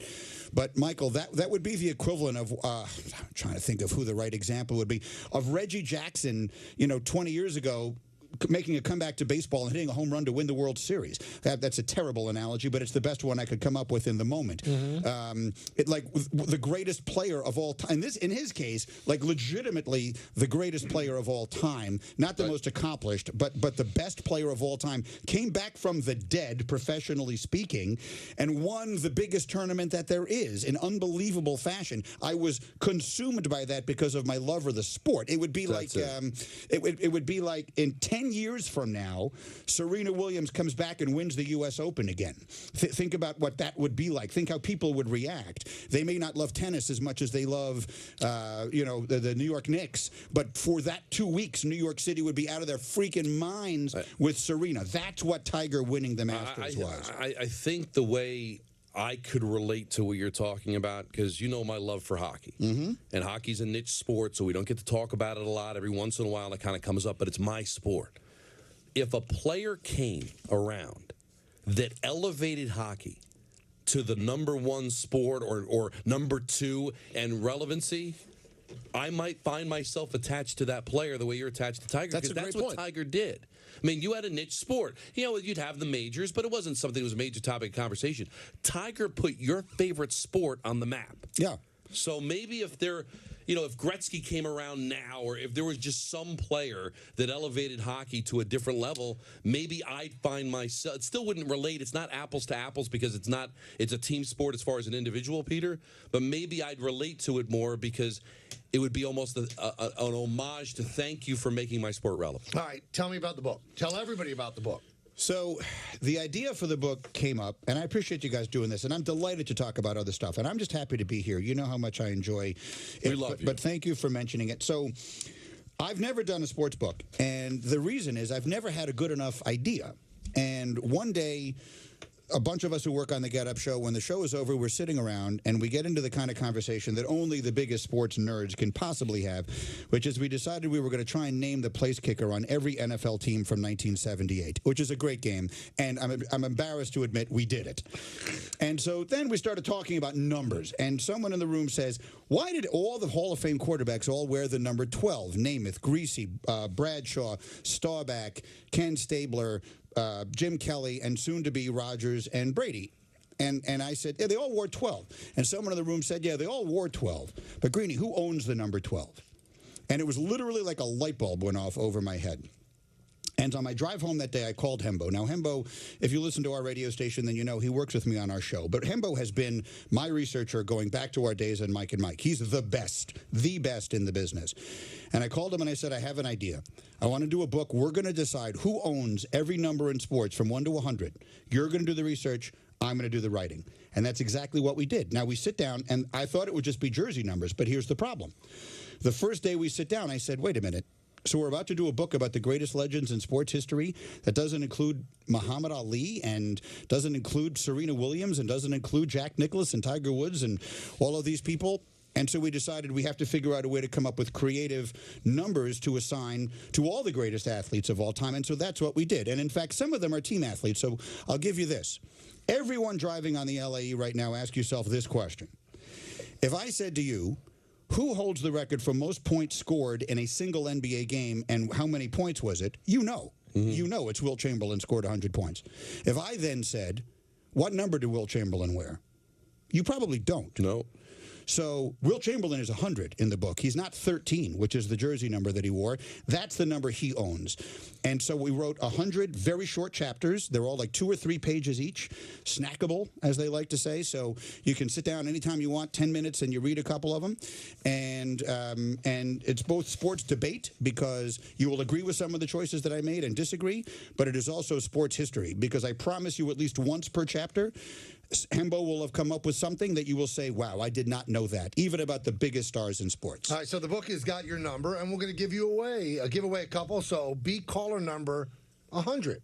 No, come on. Sorry. You had to go to Wilt? Yes. Wow. You couldn't because go we want to be fair to the people listening on radio, not just watching on TV. Very nice. Be caller number 100 right now at 888-987-ESPN, and you will score a copy of Got Your Number, the greatest sports legends and the numbers they own. All right, we're here with Greeny for the next couple of hours, and as he said, we're going to talk about everything. 1-800-919-3776. That's the number. But I know, Peter, you have some important news for me. Oh, this is, it's almost free.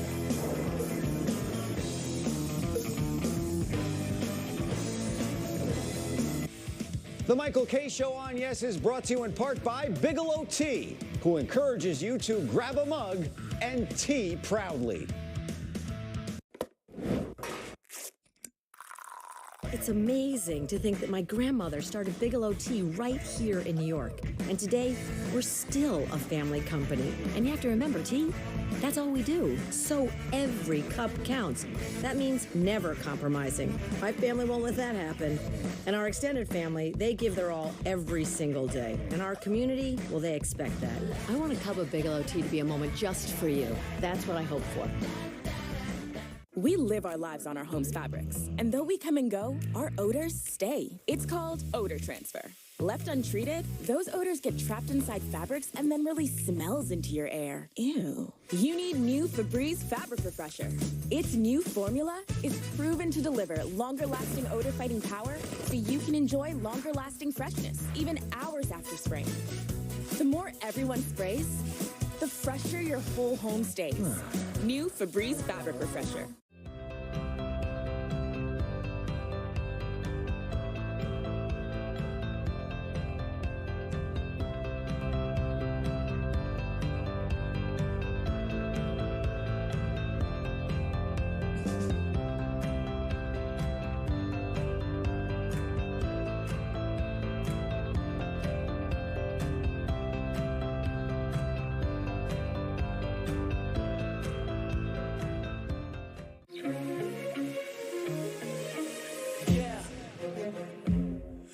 The main event.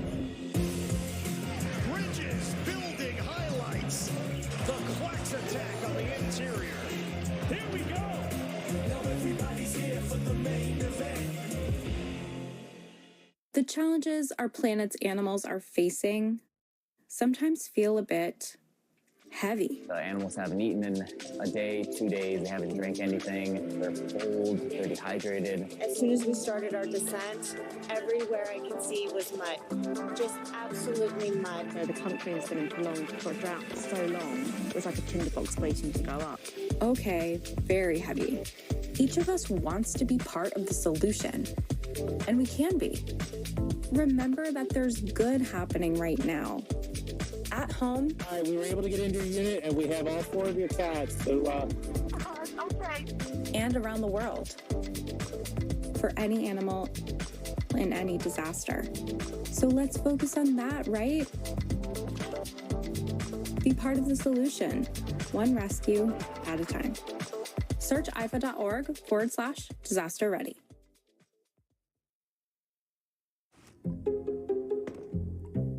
Oh boy, she got another Wi-Fi device. Our network can't handle that. What? It can't? The router's gonna blow. And what does that mean? We're all gonna die. We're all gonna die? Not all Wi-Fi can be Spectrum Wi-Fi. What's going on in there? Spectrum Advanced Wi-Fi can handle up to 200 devices. Goodbye, sweet world. Get Wi-Fi you can rely on. Get Spectrum One. A new car loses about 10% of its value the minute you drive off the lot. Or more.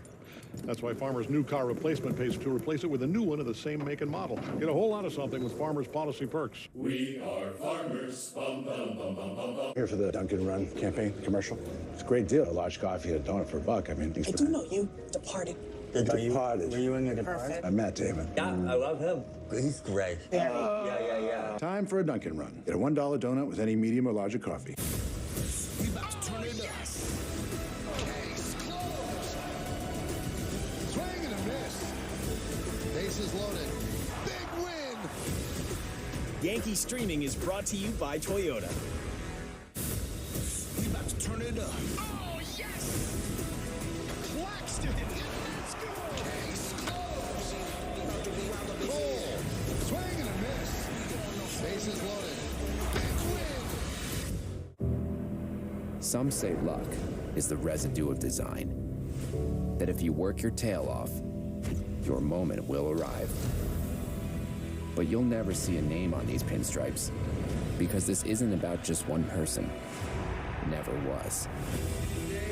And no matter where you've been or where you're going, we're all lucky to bleed blue. This is what it's all about right here. Now let's go earn our stripes. What's up, everybody? Chef Marcus Sampson here on Home Plate New York on the Yes app. Come on, man, bring it in. Don't be shy. From pinstripes to chef whites, Yankee stars take to the kitchen and explore some of their favorite New York cuisine. This is staple. This is what we grew up. This is actually a gourmet version. Yeah. Plus celebrities, athletes, and icons join Marcus at some of the hottest tables in town. That's amazing. I'm proud. Manja. Check out Home Plate New York, streaming now on the Yes app. Some say luck is the residue of design. That if you work your tail off, your moment will arrive. But you'll never see a name on these pinstripes, because this isn't about just one person. Never was. And no matter where you've been or where you're going, we're all lucky to bleed blue. This is what it's all about right here. Now let's go earn our stripes.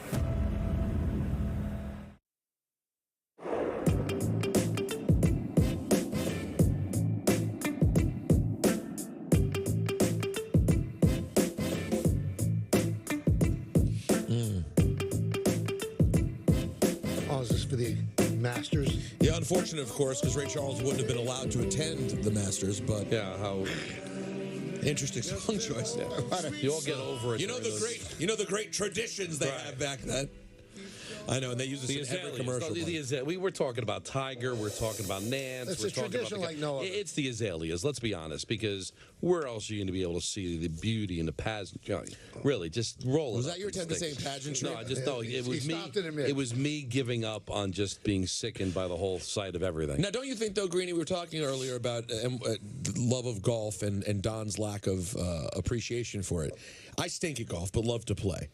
I do think my love of the game got stronger when I did start playing. And there is something about that feeling of, even if it's a meaningless, I say relatively meaningless tournament in the middle of the season, turning it on a Sunday, because the feeling you get of watching it does sort of remind you of that feeling of being out playing golf on a beautiful day. Not to mention the fact that most of the season, or at least much of it, I am turning it on after having played myself that morning. Exactly. So it does feel all that much better. Golf is also, I'm trying to think if it's the only sport, if it's not, it's pretty close, that in theory, I could play against John Rahm or Scotty Scheffler or whoever the best player in the world is, and we could actually have a competitive event. Because of the handicap system, which I assume most people are aware of what that means, like I couldn't play basketball against Michael Jordan in a meaningful way. Well, I couldn't if you play play till tennis. 11, he gives you 8 points. That's a handicap. Yeah, if we played till 11 and he gave me 10 points and allowed me to shoot from the free throw line by myself to start the game, I wouldn't beat him.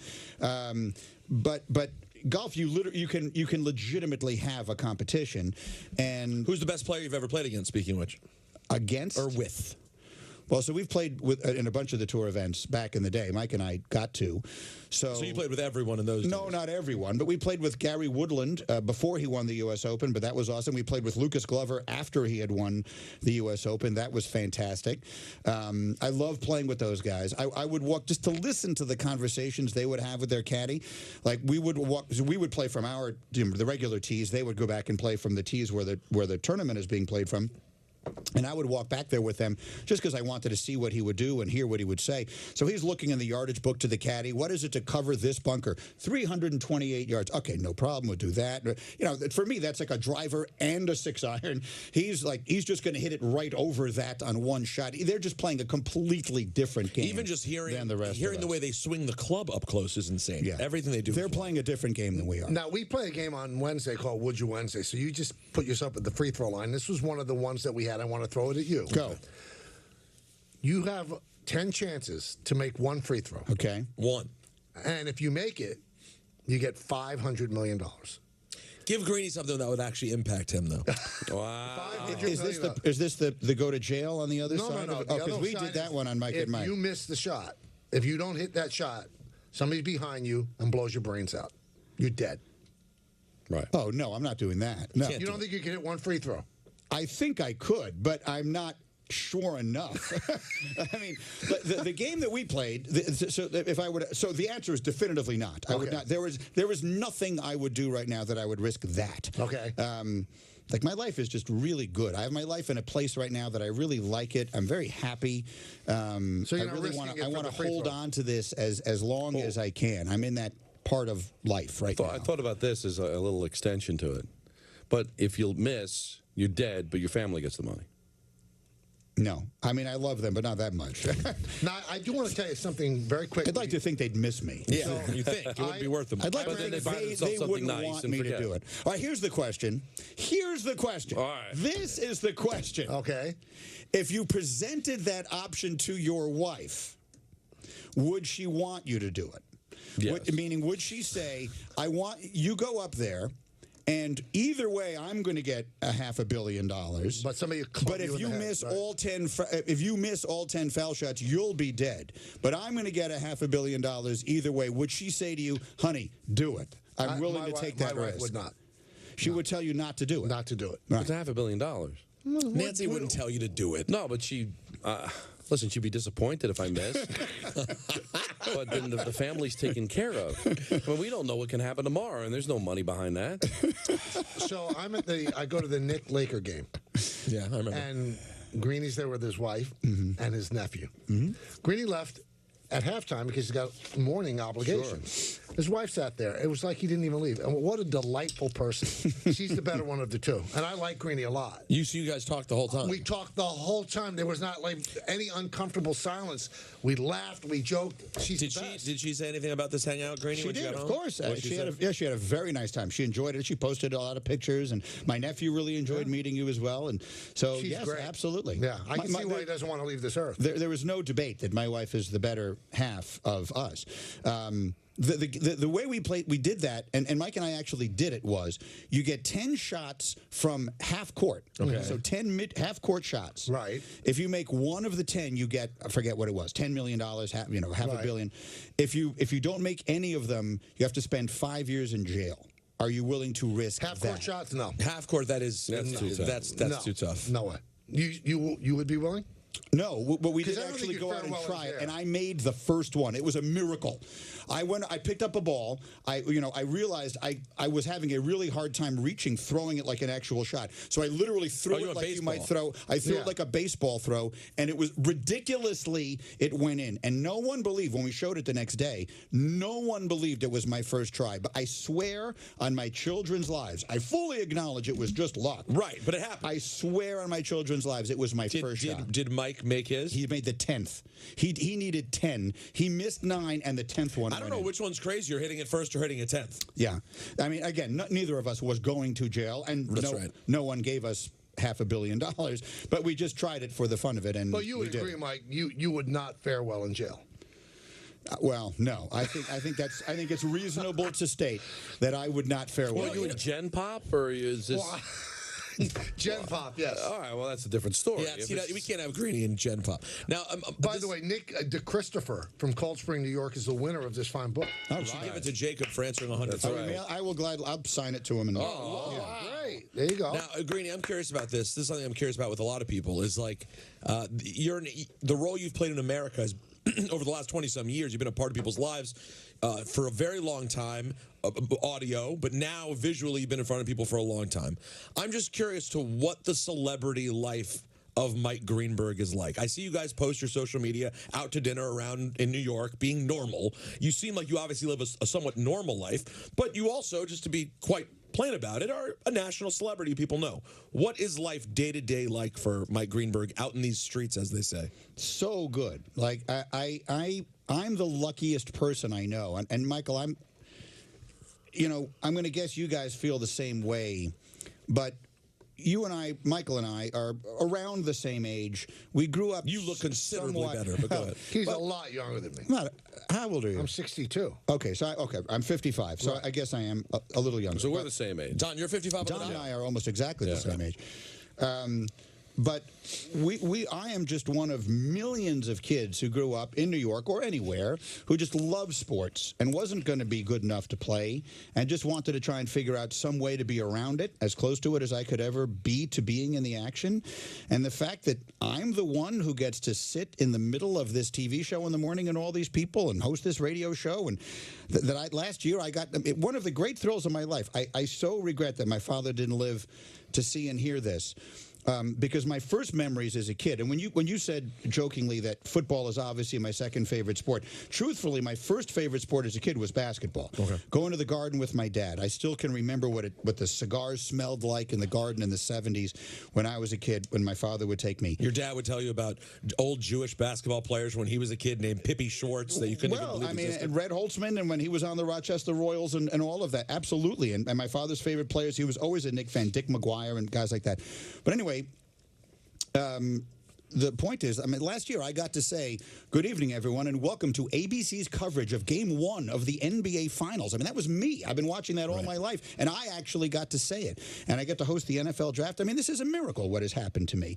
No one has a better job than I have, so I'm just trying to hold on to it as long as I can. I also, to whatever degree people recognize me now, that didn't start until I was in my 40s. Mike and Mike started when I was 32.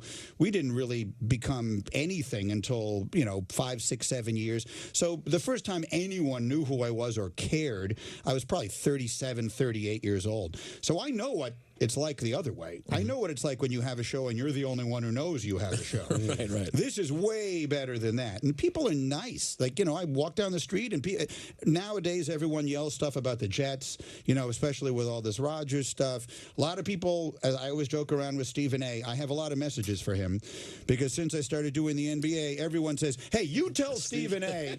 So I always say, Steve, I got a lot of things to tell you because everyone wants me to tell you something. But this is not like being Justin Bieber. People don't bother me. They yell we actually, I don't know if you know this, but in Bristol and around here, we refer to you as the Justin Bieber of ESPN. Yes, for obvious reasons. But people just yell hello. I'm sure it's the same for you, right? People just yell hello. Every now and again, they want to take a picture, but people are very nice. Well, but also, you're very nice. The energy you put out is such that you generally get back. Peter's awful with the public. That's not Is that right? Blows him off. It's He's amazing. absolutely lying through his teeth. But this is the image he portrays for me, and it does result in people hating me. Right. So thank you for that, Mike. Do you think that's why? Well, no. First of all, the millions of people who listen to this show and hate me, I never meet them in real life. Right. In real life, I agree. I think I have legitimately had 2 negative interactions in being in the public eye for the last 10 years or so. I'd say I've had 2. I think more often than not, people are generally kind. What's another observation? Tell me to shut up when you need to go to something. 30 seconds to tell the story. An observation I've made. People talk about what a nasty place Twitter is, and it is sometimes. But can I tell you that when I was sick a couple of weeks ago, it was very nice. The messages that I received, I will never forget that. Like that's real. That's who people really are. Not the "hey, you suck," that someone wants to write just to make you mad every now and again. That's what's real. People, generally speaking, are way better than we give them credit for. Nah, they're pretty bad. No, they're mostly. This is a debate we need good to have. Okay? Yeah. I had good, Ruco's going to take over your job. You suck anyway. And it wasn't as kind as you. They did You should have not. taken some. He did that. That was like 3 people. And you just pay attention to them. You pay attention to the 3, not the thousands of people who said, Michael, we love you and get better, and Don we can't said, wait till you're really, back. don't come back. Don, who I know. No. They called us questionable. Michael has this thing where one person will tweet and it becomes plural. Like, they're saying. There's a bunch of people on Twitter hope I get Lou Gehrig's disease. Like, well, it's one guy, one mental patient. But and isn't all of a that sudden, enough? You want one person out there? Every caller we got that summer, right? By the end, I was sick of it. Yeah. Please tell Michael. I was like, he's fine. He's He'll the be back. soundtrack of my summer. I miss him so Our much. house isn't the same without it. They love you. You got 3 tweets the whole summer, and you're complaining about it to this day. We'll take some phone calls when we get back. We're here with Mike Greenberg. And I want to go over some of these numbers in the Greenie's book as well. The book is Got Your Number by Mike Greenberg with Paul Hembekides, and it's on sale right now. Kayla Greco-Rosenberg and you, but Don, you've got some important news. Yeah,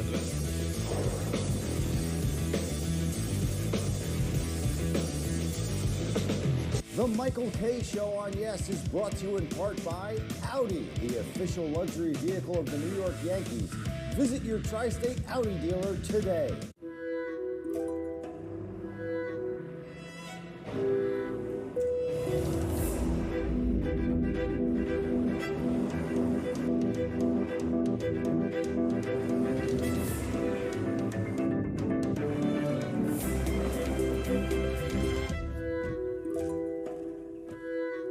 Deliver yourself. The Audi Q5.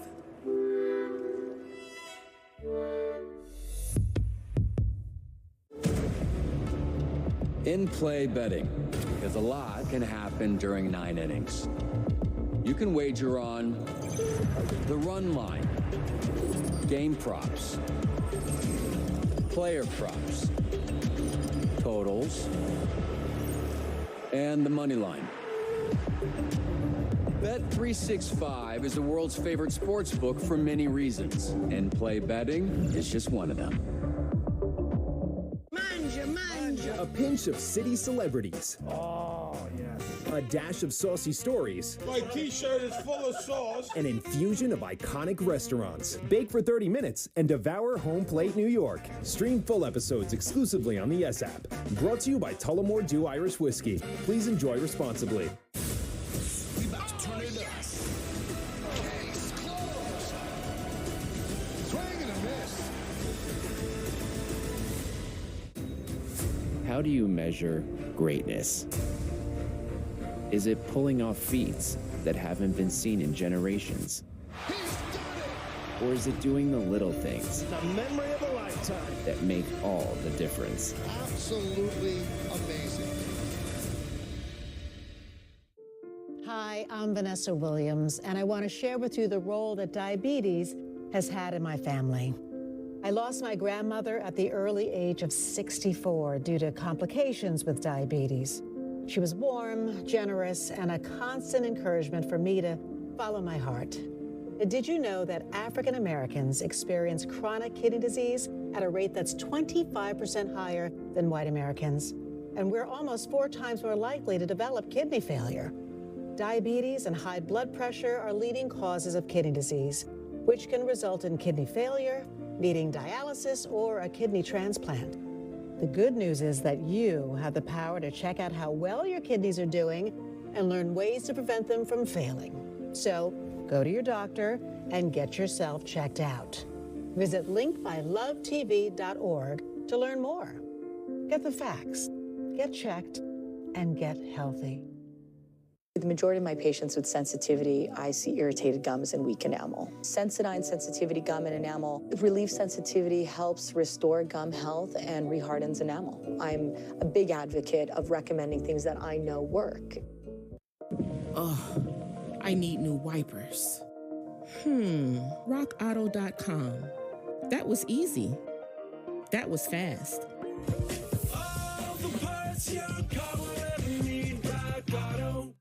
Ma, are you sure you don't want to go bowling with us tonight? Yeah, no. There There's my little marzipan. Oh, my daughter gives the best hugs. We're just passing through on our way to the Jazz Jamboree. And we wanted to thank America's #1 motorcycle insurer for saving us money. Mara, your parents are exactly like me. I know, right? Well, cherish your friends and loved ones. Let's roll, Daddy-O. Let's boogie woogie. If you've been diagnosed with mesothelioma or asbestos lung cancer, choose the right law firm by asking, what are your highest verdicts? What experience do you have? How many lawyers are on staff? How many clients have you represented? Speak to Whites and Luxembourg at 800-LAW-6789 to get unmatched answers. It's the biggest financial decision of your life. Call 800-LAW-6789 or visit mesowin.com. When you support City Harvest, you feed hope, love, and joy. You feed confidence, community, and comfort. You feed health, strength, and spirit. When you support City Harvest, you do more than just provide hundreds of millions of pounds of food to millions of hungry New Yorkers. You feed good. Support us at cityharvest.org. Some say luck is the residue of design. That if you work your tail off, your moment will arrive. But you'll never see a name on these pinstripes, because this isn't about just one person. Never was. And no matter where you've been or where you're going, we're all lucky to bleed blue. This is what it's all about right here. Now let's go earn our stripes. Chris Sheeran back here for the Michael K. Show. These highlights are brought to you by Montefiore Einstein, the official hospital of the New York Yankees. Garrett Cole is off to his best start as a member of the Bombers. Believe it or not, Cole is entering his 4th year already of that 9-year deal he signed back in December of 2019.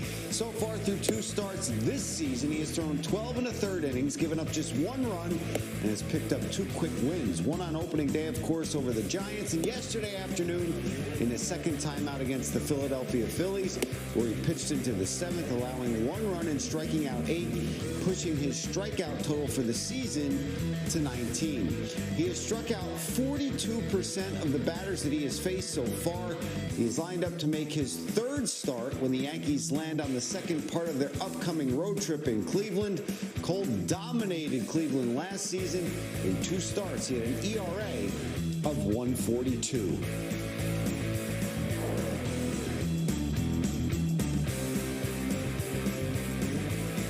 It's time right now for the Pinstripe Report, brought to you by Samuel Institute for Pain Management. It was announced the other day, Hunt Auctions has announced a private sale of a bat used by Babe Ruth for $1.85 million. The previous record was a Ruth bat at $1.68 million last August, but this one is the only bat, the only known example of a bat to offer photographic corroboration. Oh, wow. So the guy who owned this bat bought it in February of 2018 for $400,000. Now, somebody matched it up with a picture from the Polo Grounds of Ruth swinging. And this expert said, this is the bat. Wow. So that increased it to that level. How are you able to figure that out? I mean, it's not possible you have many bats that look nearly exactly the same? Well, why do you have to throw a wrench into the pinstripe? No, because he's inquisitive. Thank you, Don. Into the Pinstripe Report. I never want to disrespect the Pinstripe That's Report. the Pinstripe Report, brought to you by Samuel Institute for Pain Management. For a pain-free life, visit SamuelPain.com today. It's a 4 Horsemen Day here on the show. We're joined by Mike Greenberg. So let's take some phone calls. What do you think? Great. Let's go to PJ in Syracuse. PJ. Hi, guys. How you doing today? Great. You? I'm doing great. I did want to say, per your request, please don't kill the Dead or Alive segment. Why? I love that segment. Really? Even though it's not that hard? It's not even about being right or wrong. It's just about, it's a great game to play with your friends, and you just will be shocked at who people think is alive or dead. I had a friend yesterday who thought Prince was still alive. Wow. All right, well, you need Well, new your friends. friend's not that bright, right? Obviously, I mean, Prince has been dead for a while. Well, not only 2016. not only that, Prince's death was sort of like a life-stopping moment. I mean, the entire media cycle stopped. It wasn't Michael Jackson stopped, but it was stopped for a day. Your friend's a hack. Was he on a dark? Was he on a darkness retreat or something? Yeah. What's your friend's name? It really does speak to the company I keep. It's true. But the real reason I called was, well, since Mr. Greenberg, since you're there, I guess I will say one thing. It's become a tradition in my family ever since you did the Sheets of Integrity for the March Madness. Yeah. My whole family does something called the Wall of Integrity, where we all only do one bracket per year, and we put them all. There's there's like 12 of us, and we put it all up on the wall, and I get to monitor every year. So when Michael says that you influenced like tons of people over your career, I'm one of those people, so I appreciate it. Oh, it's very nice. I'm glad to hear it. It's the right way to do it. It's the right way to play one bracket. A tournament pool, one sheet. Oh, no doubt, no doubt. I also want to say I want to appreciate Peter. Peter, I thought you were getting a little bit beat around yesterday, so I wanted to call in and say, I hate golf. We'll start off with that. Okay. And I don't know which way you lean politically, obviously, but if I had to take a guess, yeah, I would think we're not probably on the same page on everything. Oh. But you are the straw that stirs this drink. Wow. When you are on Okay, the show, Reggie. Yeah. I'm Reggie. Totally. Well, Yeah, well, why do you hang up on the guy the second he compliments? You see his hand go right for the button. Because we have a lot to unpack here. His friend didn't know Prince was dead. Yeah, it's tough. And he didn't know what your political affiliation was. Well, yeah, not a sharp group of people. That was sarcastic. That was sarcastic. No, I don't know. I'm not sure. He knew and was leaning the other way. That's right, Ed. He still loves me. Let's go to Ken in Jersey City. Kenny. Ken? If you ask for Ken? Yeah, sure. Yeah. Why not? Okay. Anyway, first of all, I agree with the previous call. You got to keep dead or alive. There you go. And think about it. 3.5 years ago, if you would have asked Don that Bill Withers question, he would have gotten it wrong. He would have killed. He would have made him alive. That's right. Right. He thought the guy died in the 90s. I thought he died in like 86. Yeah, exactly. So he died in 2020. No, people like it so far. We stay with it. Yeah. Yeah, when they get the right or wrong doesn't matter because the 50-50 shot, it's to show how clueless he is about who's alive and who's dead. No, and but actually it's wrong because I think I've done very well since we started the game, right, Peter? Yeah, I think so. You've been great. You've barely killed anyone off.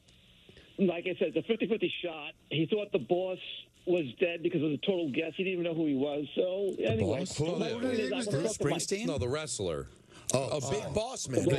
Did you know who Big Boss Man was? No, I don't. No. Yeah, it's okay.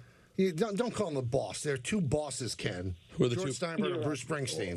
Not the big boss, man. Right, There's one. What? Springsteen. Greeny, there's one boss, right? Yeah, when he said the boss, I thought he was suggesting that he thought Bruce Springsteen was dead. Wait a second. In 1977, George Steinbrenner was not the boss? Sure. I mean, he would have been known as that here, yeah. What? No, people in Arkansas picking weeds would say Bruce. People in Arkansas, I don't think are big Bruce fans either.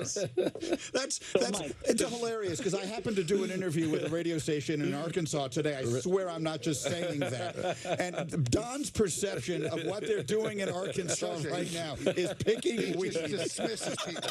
Unbelievable. Picking That's all weeds. they do. Not even It's some so kind funny. of product, like cotton or anything. They're picking weeds. Well, picking weeds, right? Do it. You got to get rid of the weeds. You don't have a weed issue in But Arkansas. that's not your job. Your job is not to pick weeds. No, I didn't These say it people was in a job. Arkansas I said walking around the street if you picking went up to a weeds. person picking weeds in Arkansas and said, "Who's the boss?" they would say Bruce. Well, I mean, George Steinbrenner's been dead for like 12 years. Yeah, so but we all say George Steinbrenner. We all know that the way you view Steinbrenner is completely it's off base. Off base. He thinks people walking down the street in Europe would recognize George Steinbrenner. I say absolutely not. In his heyday. I really don't know about Europe. I mean, Thank you. No, say no more. I remember how famous he was here. I'm not 1,000% sure about in Europe. Oslo. Are they stopping on the streets of Oslo? He had a table in any restaurant in Copenhagen like that. Unbelievable. Business owners, are you feeling the pressures of growing your business? It's tough to maintain momentum.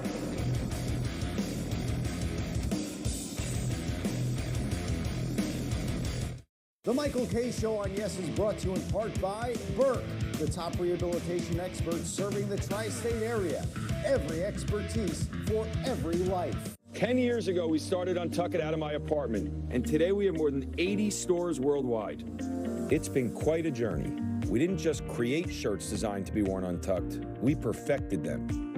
With great fabrics and design at the perfect untucked length, so you can look sharp in this new business comfortable world. Just look for our signature sale. Untuck It, 10 years in the making, and we're nowhere close to stopping. Visit untuckit.com or your nearest store today. Whoa! DraftKings. Look at all these blackjack games. You got Spanish 21, Vacation Blackjack, Touchdown Blackjack. What is this? Some big old Vegas buffet where you're putting the waffles next to the crab legs, deciding what dessert you want for breakfast? Well, guess what? Smack me in the mouth with all of it. I want it all. New players can download the DraftKings Casino app and get a deposit match up to $100 in casino credit. Action's so good, why play anywhere else? Somebody bring me the cream puffs. Sweet pillows of softness. This is soft. Holy Charmin. Excuse me. Roll it back, everybody. Charmin Ultra Soft is so cushiony soft, you'll want more. But it's so absorbent, you can use less. Enjoy the go with Charmin. When I hit 80, I needed help around the home. A friend of mine told me to call Freedom Care, and they'll pay my granddaughter to take care of me. Funded by Medicaid, Freedom Care allows people to choose who provides their care, and the caregiver gets paid instantly after their shift. Life is sweeter with her around. Nana gave me so much joy as a child. Now it's my turn to return the love. Call now to find out benefits and pay, and how fast you can get started. Dear Car Chase, put the pedal to the metal and snap up a Toyota today. Build it, price it, and drive it. Build it, pick your color, then pick your package and accessories. And based on your local dealer's real-time inventory, you can price it. Ready to connect with your dealer? Seal the deal, and you're ready to drive it. Build it, price it, drive it. Find yours at Toyota.com. Toyota. Let's go places.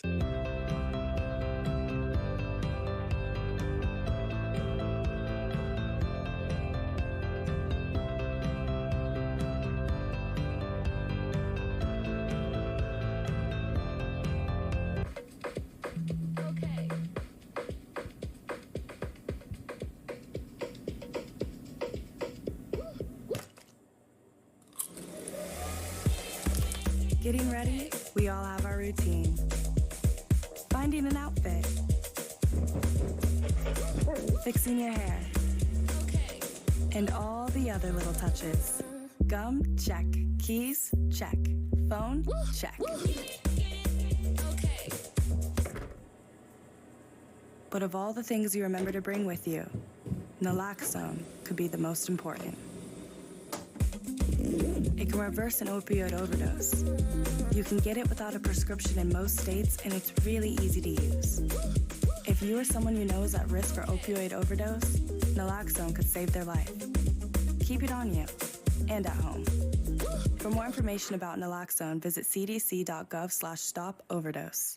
Attention Yankee fans, Michael Kay here. This season on Prime, Amazon Prime members get access to watch exclusive Yankee games all year long, included with their Prime membership. To watch, click on the Prime Video app on your smart TV, phone, or computer, sign in, and you're all set. Not a Prime member? Not a problem. Simply sign up for a 30-day free trial.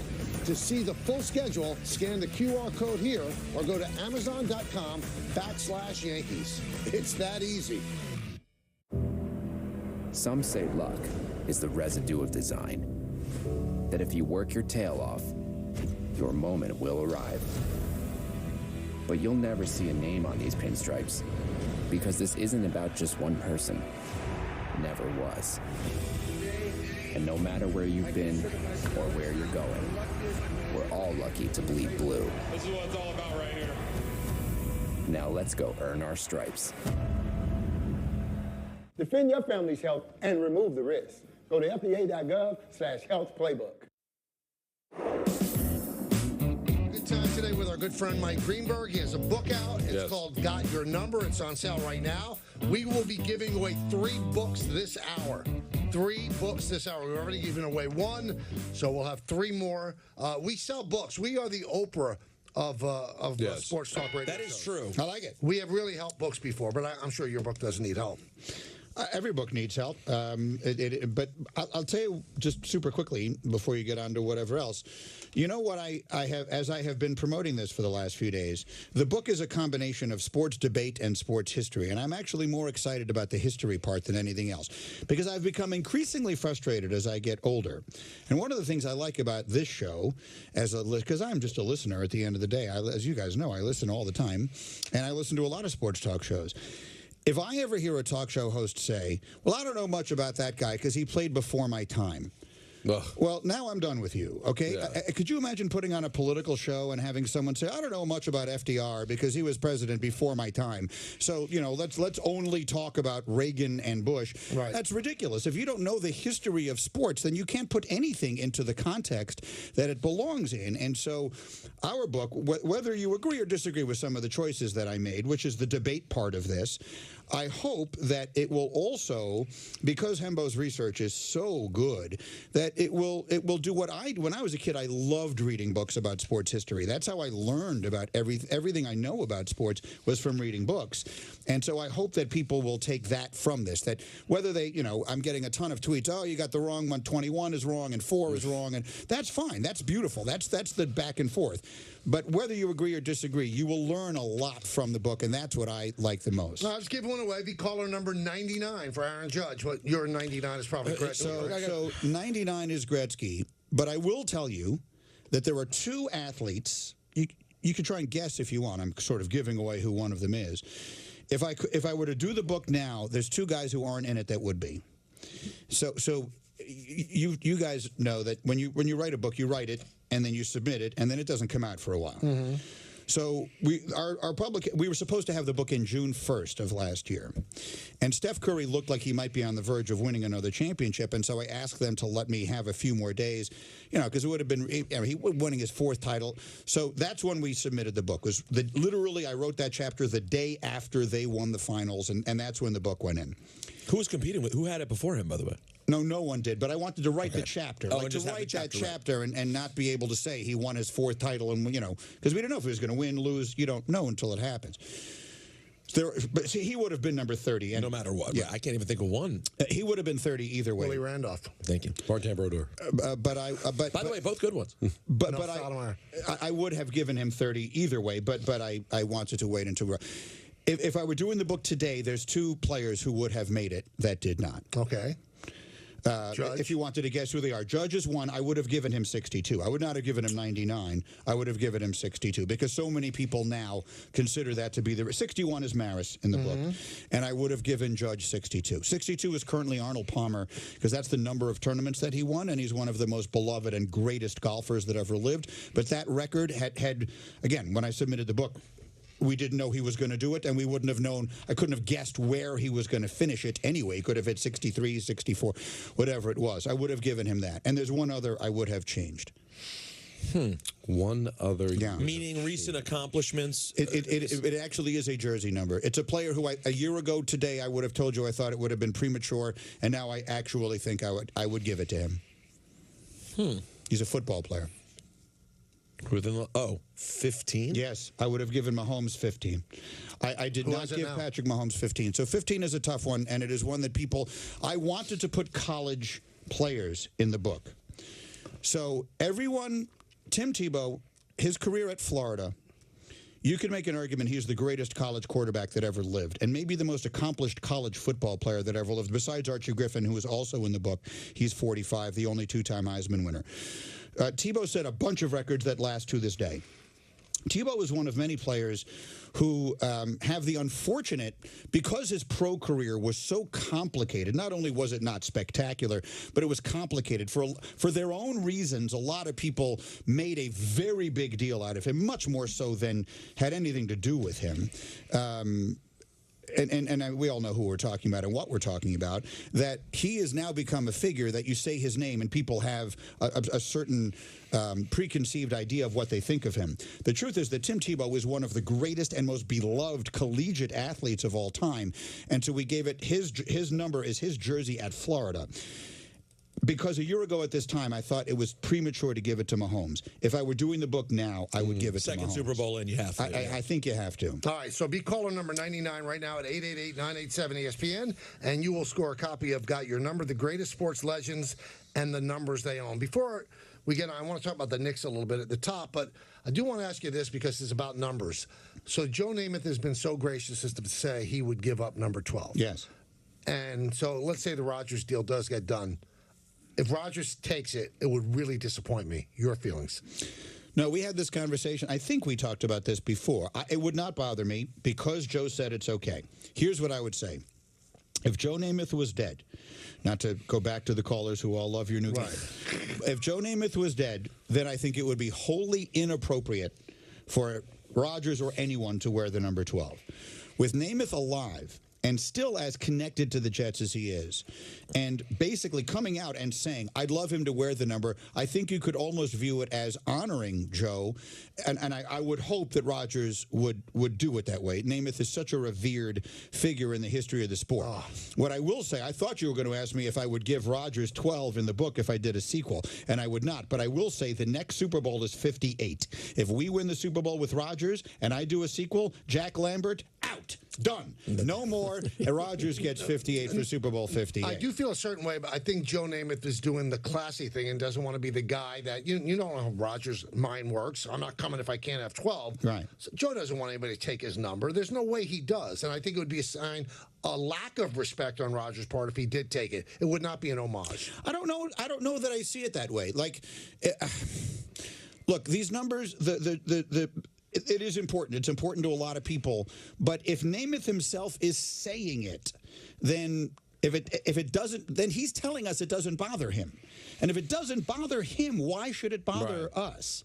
Because one of the most iconic photos in all of the world is him running off in Miami with number 12 and his hunchback. Right. And now all of a sudden number 12 is going to be somebody else? But just understandably, temporarily. Look, maybe he won't take it. Maybe he will say, you know what, I would rather wear another number. Right, he didn't wear it in college. Maybe he won't. Maybe he won't. So maybe he'll wear, I don't even know what other number he might like to wear.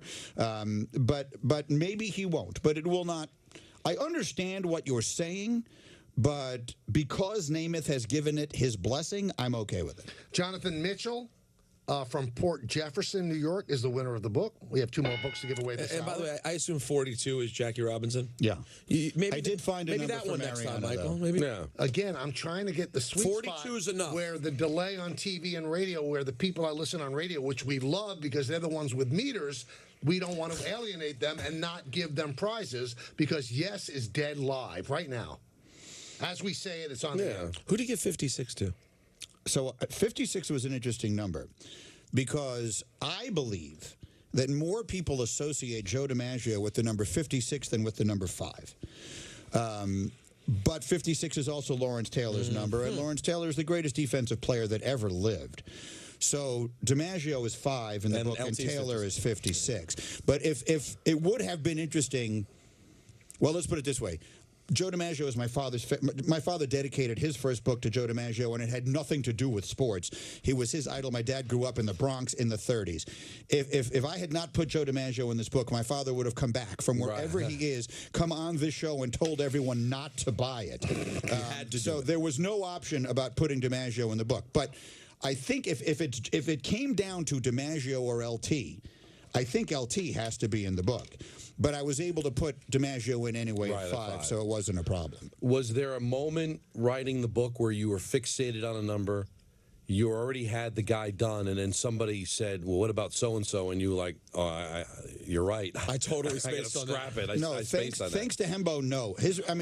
He's so thorough. There were many that we went back and forth, and a few that I think we changed our mind after we thought we were going in a certain direction. The hardest thing we did, I assume, I think I've had this conversation with you. Chris Russo spent like 20 minutes yelling at me about this. The hardest thing I did was that I did not give Lou Gehrig 4, and that it breaks my heart not to do it. Who'd you give Orr? I gave it to Bobby Orr, and that broke my heart to do because Gehrig, I think 80 years after his death, is still more associated with the number 4 than Bobby Orr is, and Bobby Orr is still alive. And Gehrig, I think, in terms of just his legendary stature, and up to and including, you know, the circumstances of his death, the disease that we still sort of attribute to his name, the luckiest man on the face of the earth speech, all of that stuff. He is much more the legend in American sports history than Bobby Orr is. But I look at Don, as I say, Bobby Orr is the second greatest hockey player that ever lived, and many people, as I did my research, or Humbo did the research on this, will say he transformed the game more than even Gretzky did.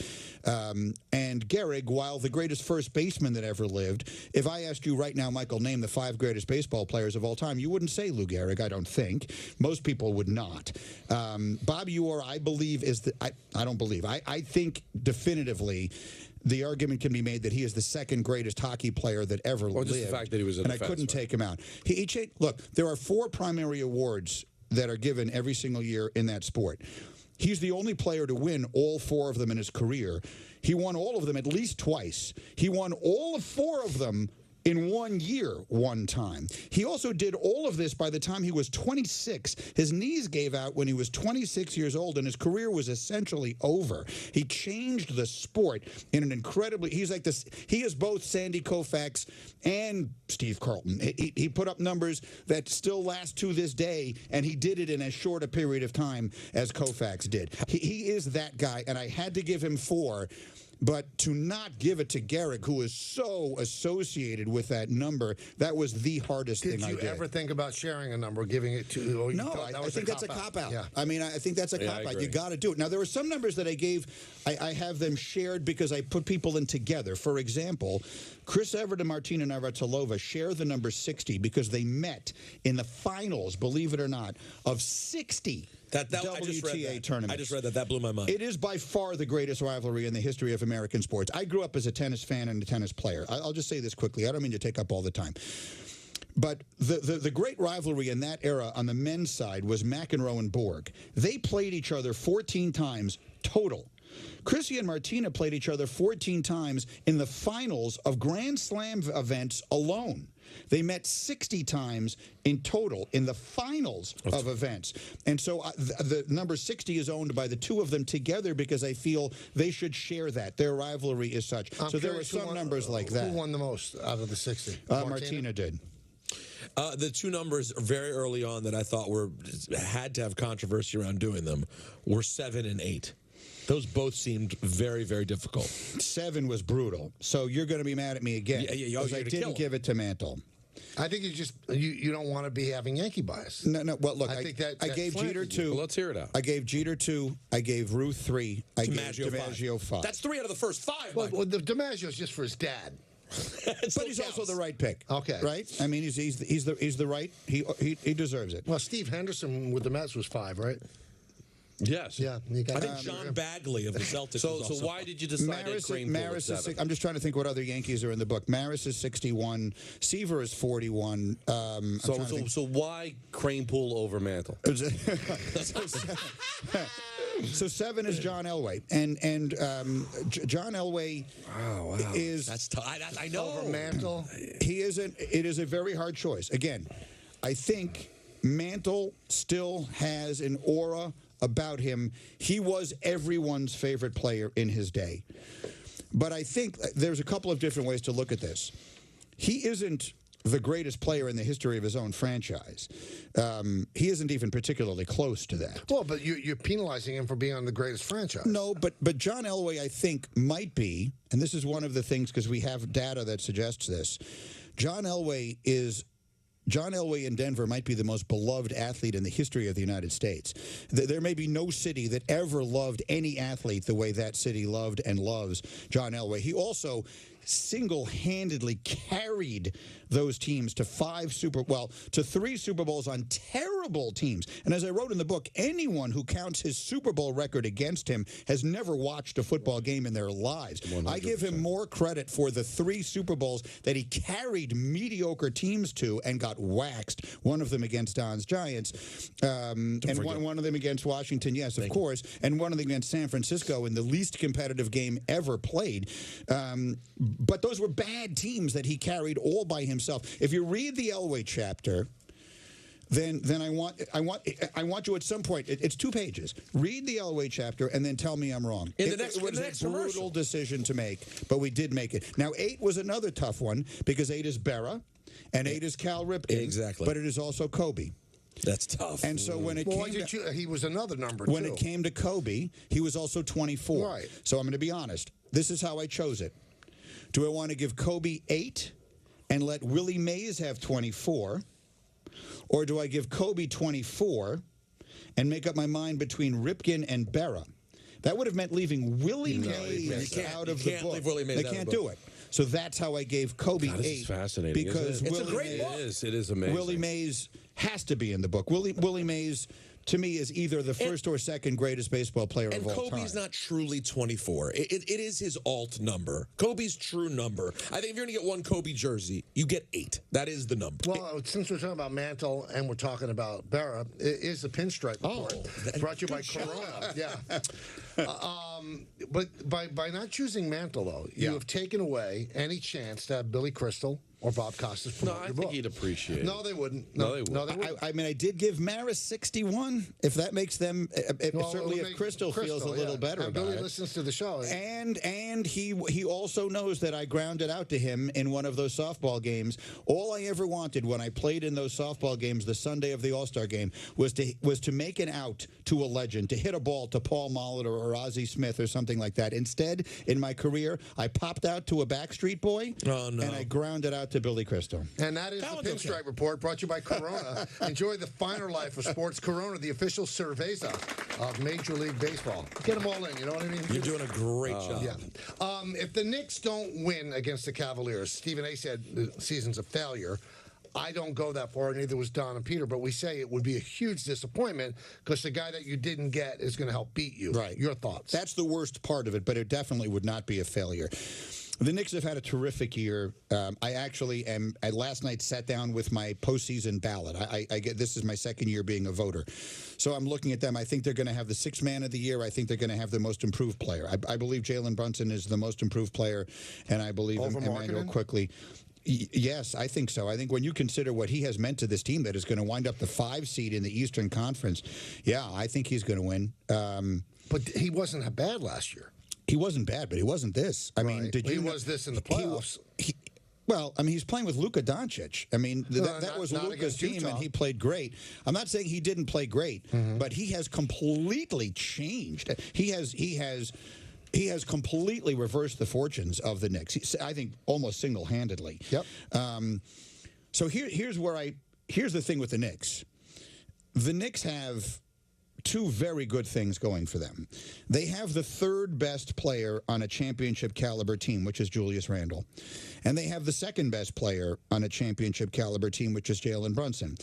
The problem is what they don't have is the 1st best player on a championship caliber team. I don't think so. If you put Donovan Mitchell on this team as currently constituted, I still don't think they're better than Milwaukee, Philly, or Boston. Is he better than Randall? Yes.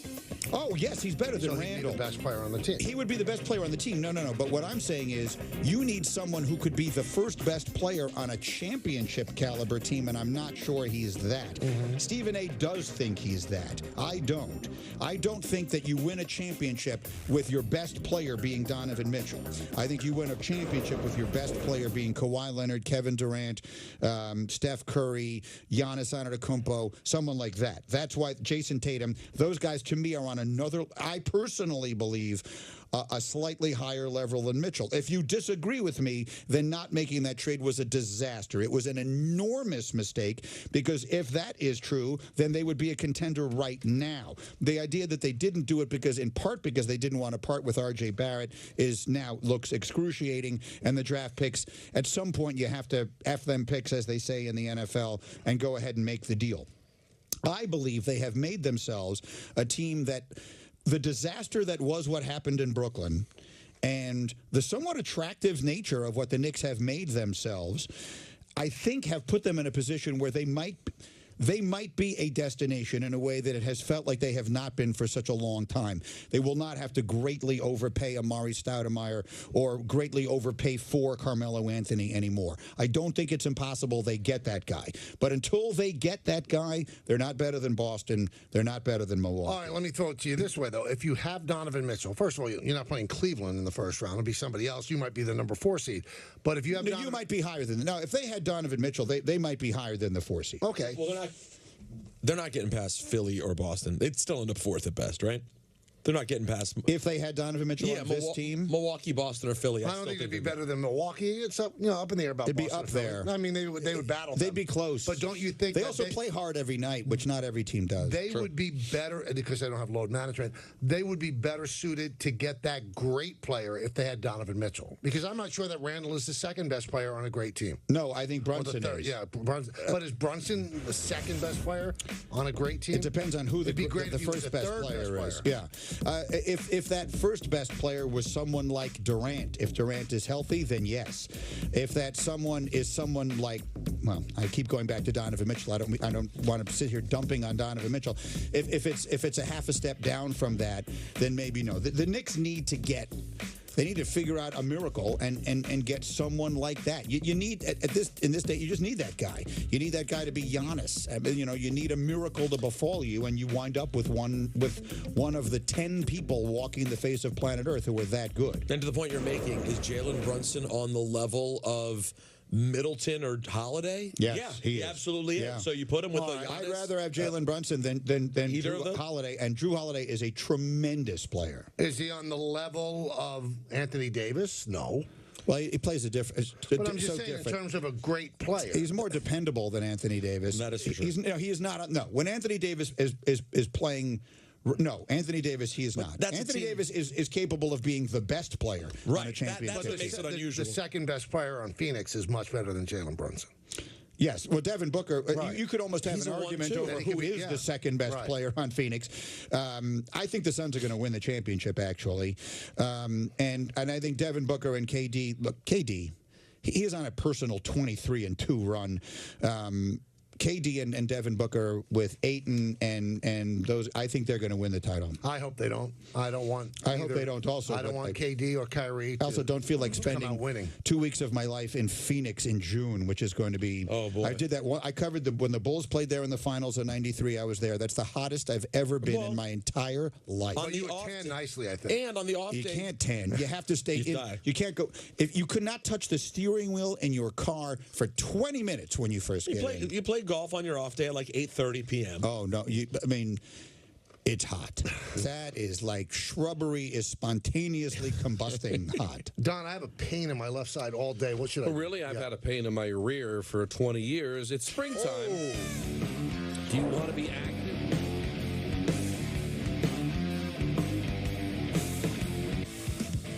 The Michael K. Show on Yes is brought to you by FanDuel. Make every moment more. Hey, big man. Oh, hey. Dave told me you got some kind of great system for betting that really works. It's true. What is it? Is it like home dogs? No. It's bird mascots. No, I just use FanDuel's responsible gaming tools like time and spending limits to manage my play. That's the system. Hasn't failed me yet. Cool. You know what, man? I'm just going to keep this between you and me. It's not a secret, Bob. Every bettor has a system. Make FanDuel's responsible gaming tools a key part of yours. It's more fun that way.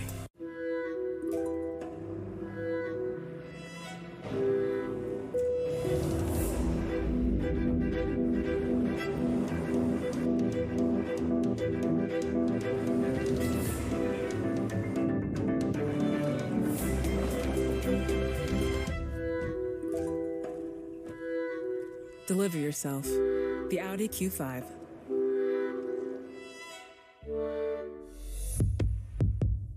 One in 3 people will have cancer in their lifetime. It might be a parent, a child, a partner, even you.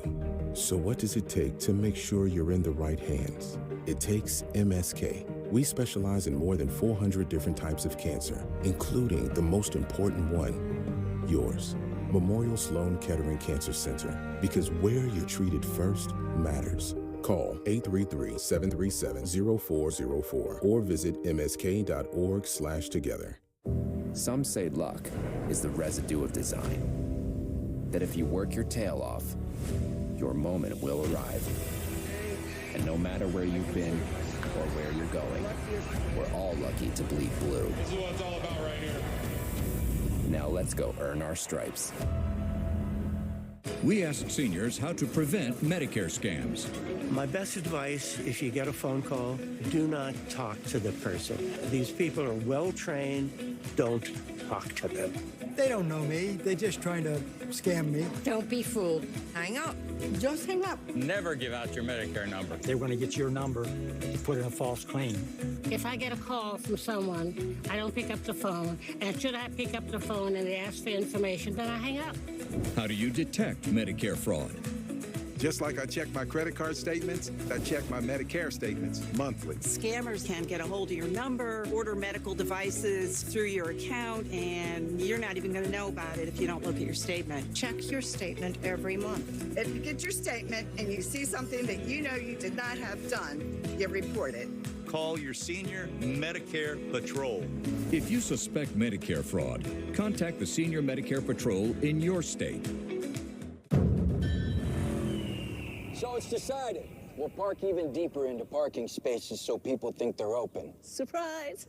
Can't hear you, Jerry. Sorry. Yeah, can we get a system where when someone's bike is in the shop, then we could borrow someone else's? No. Or you can get a quote with America's #1 motorcycle insurer and maybe save some money while you're at it. All in favor of that? There's a lot of buttons and knobs in here. What does the future of strength look like? It's a personal trainer that assesses your strength and adds weight as you progress. It's dynamic weight that adjusts for you in real time for a more efficient workout. Come on. And it's a roster of coaches that motivates you to get stronger, faster. The future is strength you can feel and results you can see. And you can only experience it on Tonal. Hi, I'm Vanessa Williams, and I want to share with you the role that diabetes has had in my family. I lost my grandmother at the early age of 64 due to complications with diabetes. She was warm, generous, and a constant encouragement for me to follow my heart. Did you know that African Americans experience chronic kidney disease at a rate that's 25% higher than white Americans? And we're almost 4 times more likely to develop kidney failure. Diabetes and high blood pressure are leading causes of kidney disease, which can result in kidney failure, needing dialysis, or a kidney transplant. The good news is that you have the power to check out how well your kidneys are doing and learn ways to prevent them from failing. So go to your doctor and get yourself checked out. Visit linkmylovetv.org to learn more. Get the facts, get checked, and get healthy. What's up, everybody? Chef Marcus Sampson here on Home Plate New York on the Yes app. Come on, man, bring it in. Don't be shy. From pinstripes to chef whites, Yankee stars take to the kitchen and explore some of their favorite New York cuisine. This is staple. This is what we grew up. This is actually a gourmet version. Yeah. Plus celebrities, athletes, and icons join Marcus at some of the hottest tables in town. That's amazing. I'm proud. Manja, manja. Check out Home Plate New York, streaming now on the Yes app. Some say luck is the residue of design. That if you work your tail off, your moment will arrive. But you'll never see a name on these pinstripes, because this isn't about just one person. Never was. And no matter where you've been or where you're going, we're all lucky to bleed blue. This is what it's all about right here. Now let's go earn our stripes.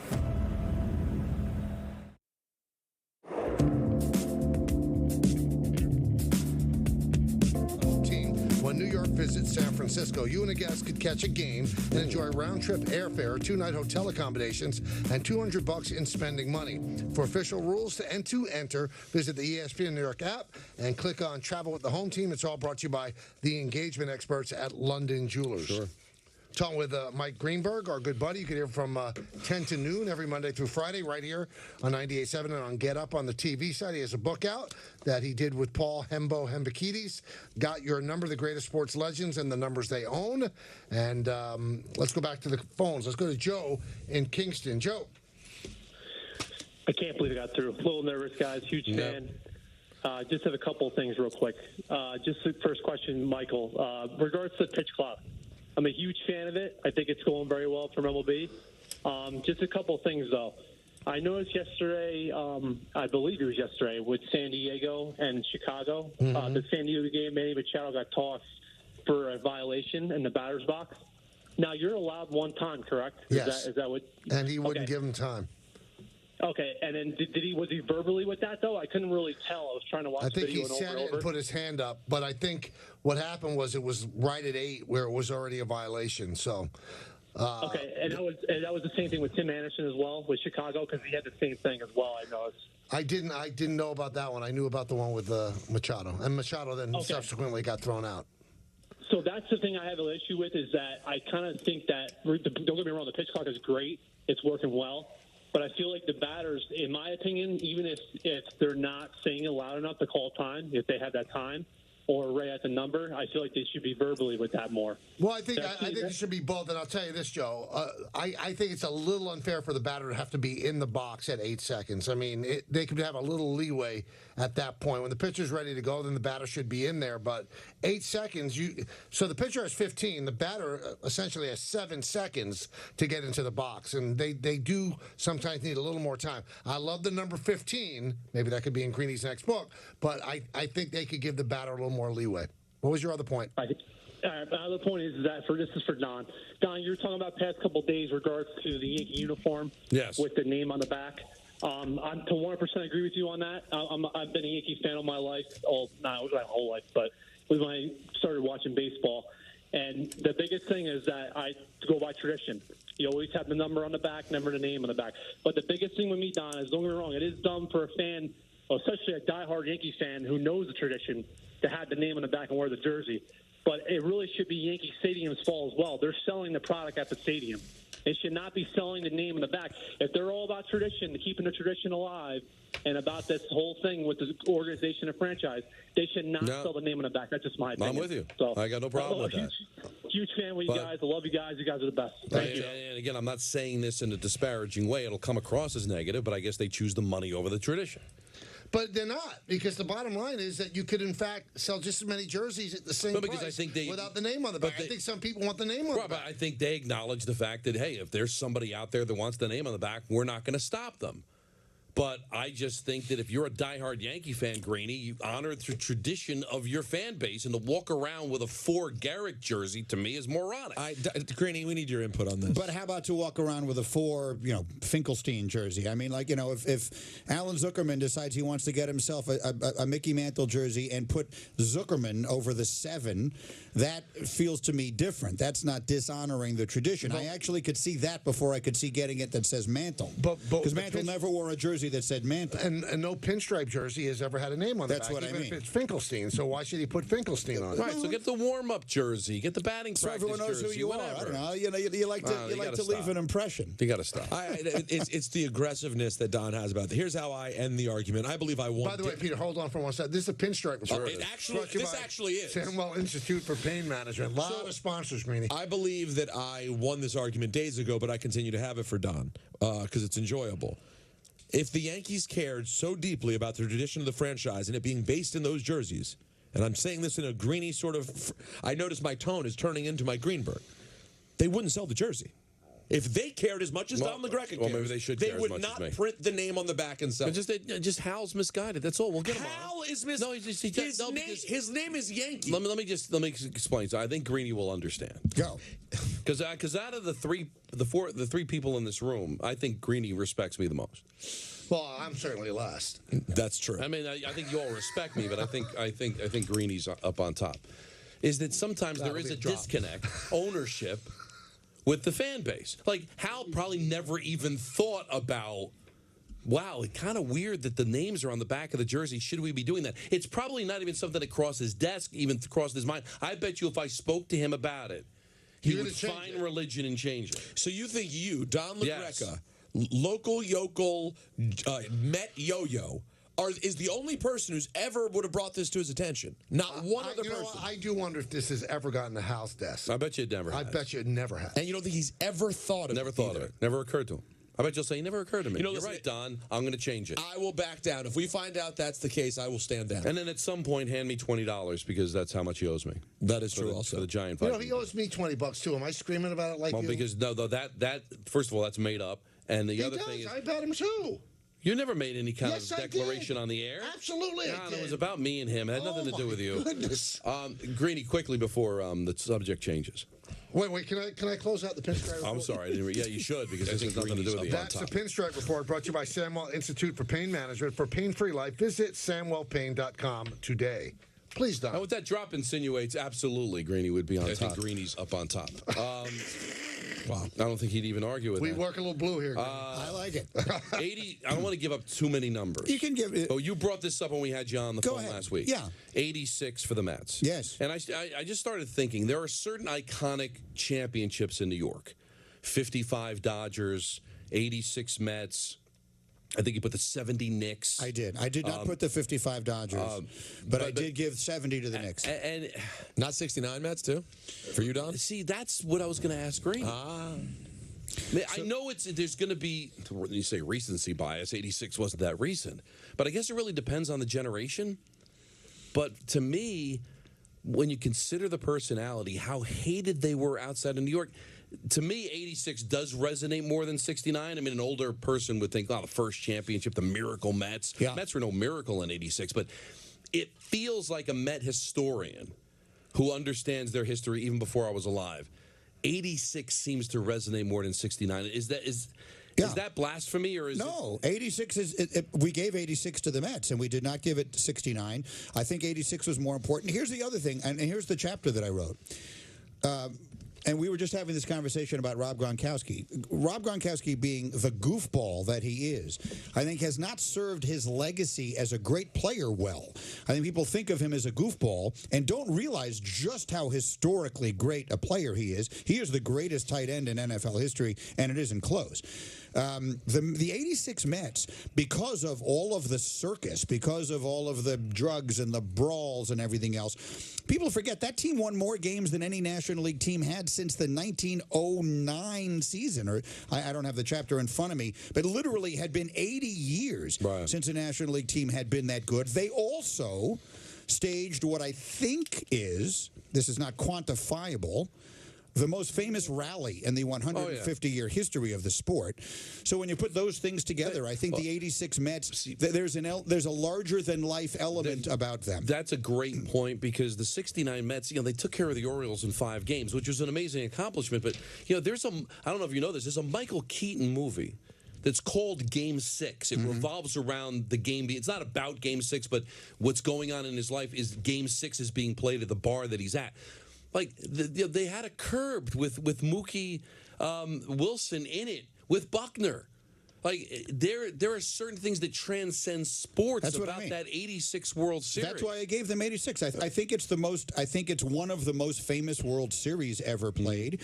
It'll never be forgotten, not just in New York or Boston, but by baseball fans everywhere. It involves that unforgettable play. It involves that unforgettable call by Vince Scully, who, by the way, is also in the book, Michael, which I know. What number is all afford him 67 for the 67 years he did Dodger baseball.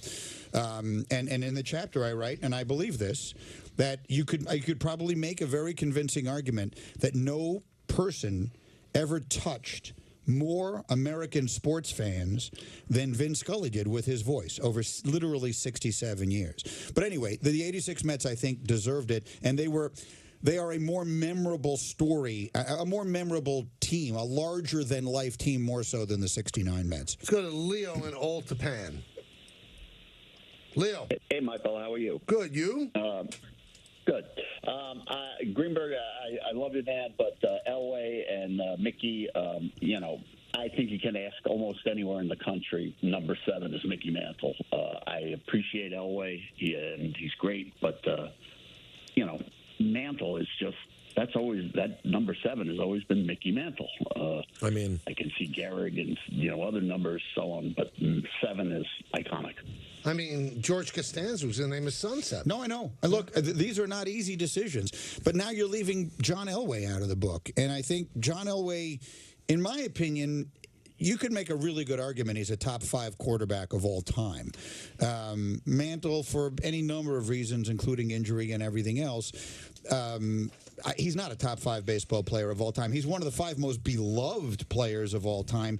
His aura, I think, continues to be larger, and his connection to the number, that was the hardest part of it, was that his connection to the number, specifically the number, is greater. And I think part of that is that we pay more attention to numbers in baseball, particularly Yankee numbers. Also, Mantle is an interesting one in the fact that even though he's not one of the absolute best players who ever lived, his name is synonymous with the game in a Babe Ruth-like way. But I mean, I think we're cheapening Mickey. Mickey Mantle is one of the best baseball players who ever lived. Yeah. Whether you go top 15, he's one of the best baseball players who ever lived. Right. But in the context of Greeny's book, we're talking about the numbers that you have to be basically a top 10 player to absolutely solidify that you're there. But Mantle is a name that if right now someone was joking around with a baseball bet, you go, all right, chill out, Mickey Mantle. His name is that synonymous with baseball. All right, be caller number 86, since we were talking about that right now, at 888-987-ESPN, and you will get a copy of the book that we're talking about.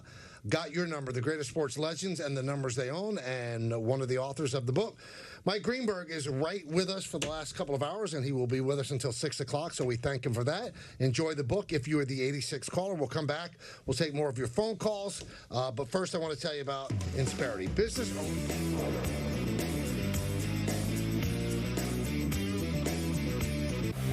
The Michael Kay Show on Yes is presented by Untuck It. Shirts designed to be worn untucked. Shop now at untuckit.com. When you design a shirt to be worn untucked, really tall, bigger guy, you do it for everybody. Broad shoulders, always so skinny. All shapes and sizes of people, all shapes and sizes of untucked. I don't think I really have anything. We fit all men at the perfect length. More than 50 size options. For everyone yet to experience the all shapes and sizes fit of Untuck It, we say, untuck yourself. This BMW XM is a beast. So much power. V8 and electric. The way it takes all corners. I'm literally speechless. So luxurious, but so much power. Seems like you're talking okay. Took the words right out of my mouth. He's like the opposite of speechless. No words. The way it accelerates, so quick. You're kind of saying a lot of words. There's just nothing to say. He's speechful. I'm at a loss for words. Electrified plug-in hybrid meets extreme performance meets limitless luxury. Only in the BMW XM. With Allegra, allergies don't hold us back. Allegra starts working 2 times faster than Claritin. And unlike Zyrtec, it won't make us drowsy. Allegra gives you the fastest, non-drowsy 24-hour allergy relief so you can live your greatness. We about to turn it up. Case closed. Swing and a miss. Bases loaded. Big win. Stream Yankees baseball on the Yes app, presented by T-Mobile. Yeah, cause it's the main event. Bridges building highlights. The Quacks attack on the interior. Here we go. Now everybody's here for the main event. Providing healthcare to people who need it most. That's the simple but powerful purpose behind Doctors Without Borders. We treat wounded people in war zones, care for malnourished children, and provide safe reproductive health care. We're on the ground in emergencies, from Ukraine to Afghanistan. We put patients first, and we go where we're needed most. Because at Doctors Without Borders, we believe people deserve to be treated with compassion and dignity. We treat our patients completely free of charge and without regard to race, religion, or politics. Doctors Without Borders has provided free, life-saving medical care for over 50 years. And thanks to the 6 million people around the world who support our work, Doctors Without Borders will continue to put our patients first. It's raining. It's pouring. During bad weather, driving can become downright dangerous.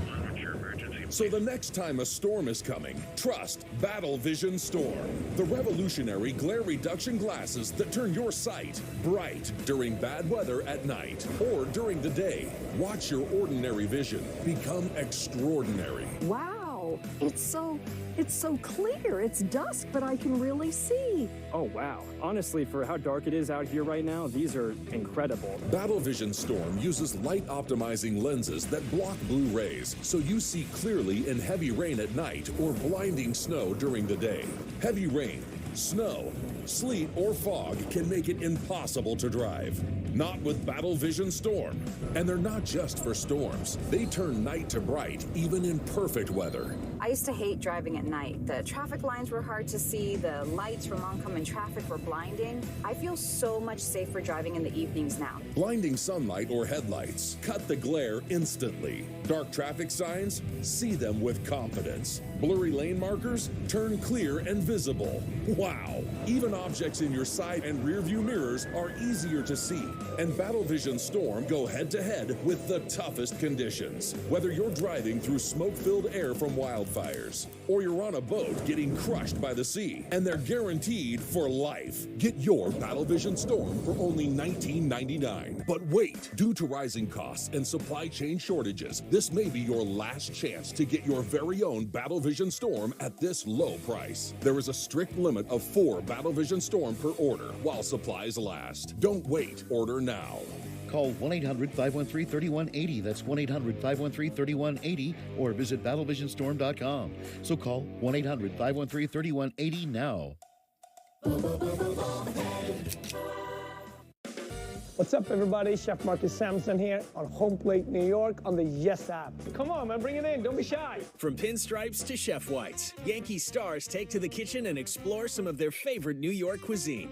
This is staple. This is what we grew up. This is actually a gourmet version. Yeah. Plus celebrities, athletes, and icons join Marcus at some of the hottest tables in town. That's amazing. I'm proud. Manja. Check out Home Plate New York, streaming now on the Yes app. With Julia's autism, loud sounds can be too much. But she still loves to make music. Yeah. Play band. Early screening for autism can make a lifetime of difference. Find out more at screenforautism.org.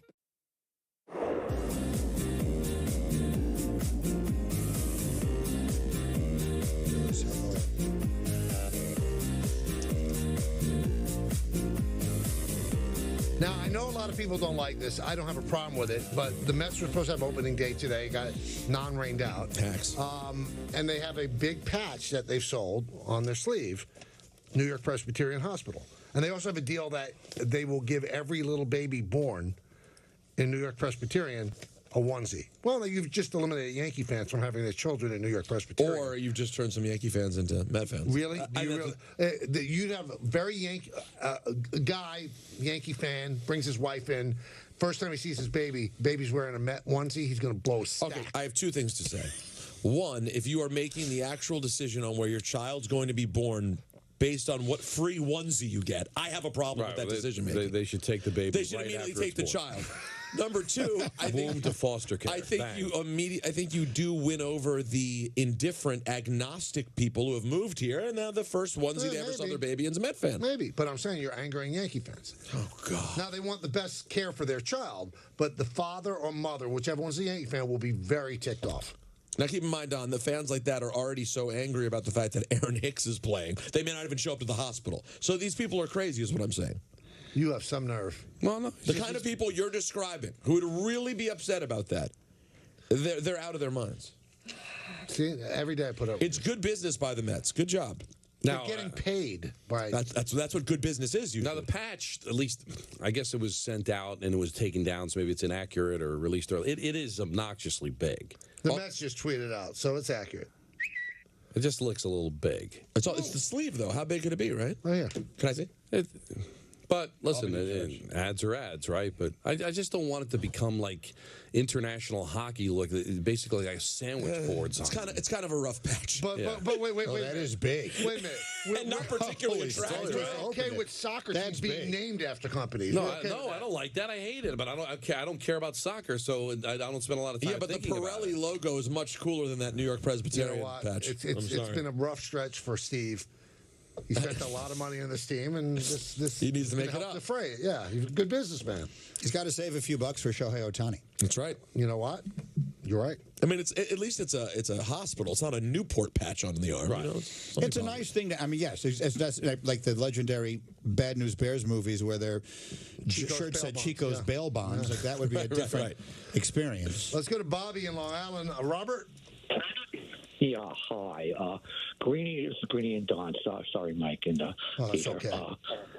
Okay. The 80 to 83 Islanders, 84 Islanders. Do you have any of those Islanders on your book? No, and it's I probably should have given more consideration to that than I did. But would it be Bossy? Would it be Trottier? Who is it from those teams that would belong there? There's not one name that jumps to mind. It is one of the great dynasties in the history of American sports. There are only a few teams in the book, and each of them are represented by a single year. So the 72 Dolphins, the 86 Mets, the 85 Bears, the 1970 Knicks got 70. I think that's it. I'm doing this off the top of my head. Listen, if this was one year. If this was a New York-centric book, I would say you have to find a way to get some of the Islanders in there. But from a national perspective, it's tough. Some of those numbers are certainly iconic, but like I just don't know who you'd replace. Like who you taking out when I do my top five. I'm just trying to look at all the retired numbers for the Islanders. 5, you're still going to go with DiMaggio. You're not going to put Clark Gillies in there. Brian Trottier's 19, Bossy 22. So Mike Bossy, 19 50 in goals the book in 50 is games. 19 in the book is Johnny Unitas. 22 is Emmett Smith. Let's go to Dave in Queens. Dave. Guys, a bunch of things. First of all, any Met players' wives, if they're pregnant this year, they got to have the baby in that hospital. It's only right. It really is only right. Okay, Don. So if anyone's there, you be on that, Don, because that has to happen. You can't have a contradiction like that. Number one. But I got 3-4 things here, and then I want to tell Michael Greenberg something. Mike Greenberg so that's something. 6 things. Go ahead. I've been in Queens all day, guys. Listen to ESPN all day. Beautiful day. I got a little sunburn even. Disgrace with the Mets. Embarrassing day for the Mets today. No question. Embarrassing. Embarrassing. Thank you. It's disgrace. And number 3, the Three Amigos. A man called you the Three Amigos yesterday. It was ironic because Elway was speaking of Elway, and I'm going to get to him in a minute. His receivers were the Three Amigos a few in the 80s, if you remember that. And number 4, it's ironic that talk about Mickey Mantle and Elway. Elway was drafted by the Yankees. He could have played center field for the Yankees if he stuck with baseball. I'll go there with that. That would have been interesting, right? He was drafted by the Yankees in '81. He wouldn't have worn 7, though. Say again? He would not have worn 7. He would have had another number. Right, he wouldn't have worn 7, right? History would have been changed. And now I want to ask Mike Greenberg. I'm going to get his book. I think he's one of the classiest men in all of sports radio. Wow, next strong. to Michael Kay. Thank you. Yeah, he's classy. You're really classy because you're sincere, Mike Greenberg, and you're very, very articulate. You and Michael could have a word off any day. It should be a word off. Sounds like riveting radio. What else? Yeah. No. All right. Well, Peter, let me ask Mike this. Peter, let me ask you, Michael Greenberg. You said the list before, which I think Don should make a list of the most beloved athletes in their city. But is yours a list of living or alive or passed away? Because there's no way Elway's the most beloved in Denver, especially now after being executive. It got them a Super Bowl, but I mean, there's fan boards over there that are knocking him. So if that's true, which is your opinion, I think that's gone. He's not the most beloved anymore in Denver. Well, who replaced him? Who replaced him? Well, I think Jordan in Chicago is the most beloved athlete. I don't think there's anyone in Chicago that don't like Michael Jordan. I don't want to give Walter my list Payton away. is beloved. Yeah, I'll tell you this. Thank you for the call and the kind words. Let me say this. Chicago is a place I know very well. That's where I lived and worked. That was where I worked locally. I did the equivalent of this in Chicago before I got to ESPN. And I covered the Bulls during Michael Jordan's heyday. And I'm here to tell you that at that time, Michael Jordan was the biggest superstar and maybe the most beloved person in the world. But Mike Ditka was the most beloved figure in Chicago. Mike Ditka was more popular at that time in Chicago than Jordan was, and that has something to do with the town being much more of a Bears-centric. The Chicago's about the Bears and the Cubs, first and foremost, and then Jordan just sort of transformed it into a basketball city because he was just so good and you couldn't ignore it. But at its core, at its core, New York is about baseball and basketball, right? This city is about the baseball teams and about the Knicks. Chicago is about the Bears and the Cubs. And so in that regard, Jordan would definitely not be the most beloved player in Chicago history. Definitely not. All right, we're going to give away one more book. You give me the number. Be caller number. Well, I mean, do you want... how about if I give you a number and you tell me who you think it is? Okay. And see if you can do that. So, for example... All right, who do you think is 54? 54. Michael, you should get it. Former, yes, it is Goose Wow. Gossage, and I will tell you why. Goose Gossage represents something in baseball that doesn't exist anymore. Goose Gossage also, in my opinion, should have been the MVP of the 1978 World Series. Goose Gossage retired the last out of the Bucky Dent home run game with the tying run at third, which no one ever talks about. Goose Gossage's career. How about this? You ready for this, Mr. Voice of the Yankees? Oh, here we go. Let me turn to this as fast as I can. This is one of my favorite statistics from this book. I'm sorry. If you would like to make some easy money, walk into any sports bar tonight and throw out the following trivia question. Which pitcher who threw at least 500 innings for the Yankees has the lowest career ERA? And when everyone in the room says Mariano Rivera, just start collecting their money, because the answer is Goose Gossage. He I think, is a vastly under-remembered player, and he also represents a part of baseball, those firemen. Remember, you would get the baseball cards that said Fireman of the Year? Like he had more 6-out saves than he had 3-out saves in his career. You think he should have won the MVP? Brian Doyle should have won the MVP over Bucky Dent. Over Gossage. Let me get you this. Stand by. Hold on. He's you know what he's doing? He's coming into your house. Yeah. He's shoving it right in your face. Right. And there's nothing you can do. He's right in your refrigerator. Caller number 54 right now at 888-987-ESPN, and you will get a copy of Got Your Number, the greatest sports legends and the numbers they own. We've been talking about it for a couple of hours. It's a great book. That season, he finished 55 games for the Yankees. He saved 27 of them. Both of those led the American League. He recorded the final 8 outs of the Bucky Dent game in Boston, retiring Carl Yastrzemski for the last out with the tying run at third. Bucky Dent was named the MVP, but Gossage finished games 2, 4, and 6, recording 6 outs in each, allowing no runs in any. He retired the side in the 9th inning of Game 6 to win the series.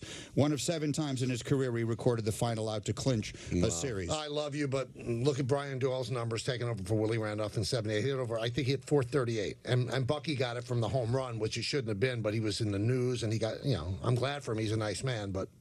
You're not buying Gossage, though. No. You're not buying what Greeny's selling. No. His book, though, you buy the book. I buy the book. You're not buying Gossage as number 54? No, that's fine. Yeah. As the World Series MVP in 78, I'm not. Everyone knows it should be Redskins linebacker Kurt Govea at 54. I mean, I think it's obvious. Kurt Govea. Greeny, we wish you the best of luck with this book. Thank you. We love you. Thanks for letting me do this. It is fun. And you know what I really enjoyed more than anything about being here, because it's been a long time since I've been in here with you guys, is just how detached from everything Don manages to appear, and yet manage to always be exactly on time with the perfect little comment. Like every time I look over at you, it doesn't look to me like you're in this. It looks to me like you're looking something up on your computer because you want to make a point. And maybe you are, but then all of a sudden you will just have the perfect remark at something that either Peter or Michael said. It is just the genius of Don LeGrand. You know what's funny too? Sometimes you could Don looks like he's studying the Torah, right? Yeah. And then you walk behind him, he's playing a video game. That is true too. By the way, that is true too. Yeah.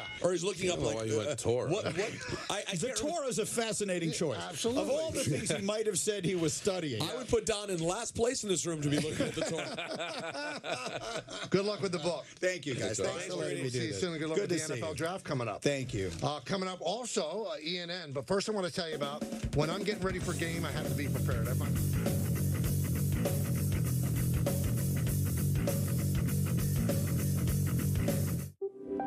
The Michael K. Show on Yes is brought to you in part by Citizens. Pay the easy way. One ding and you're done. Visit citizensbank.com/ding to learn more.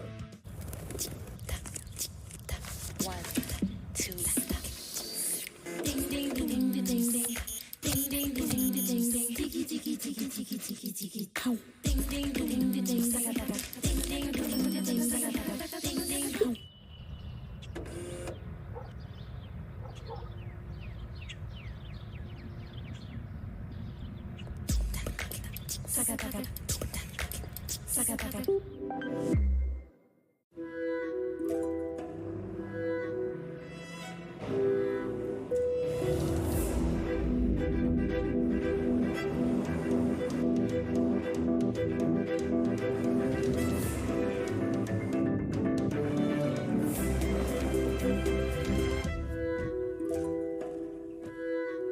Deliver yourself. The Audi Q5.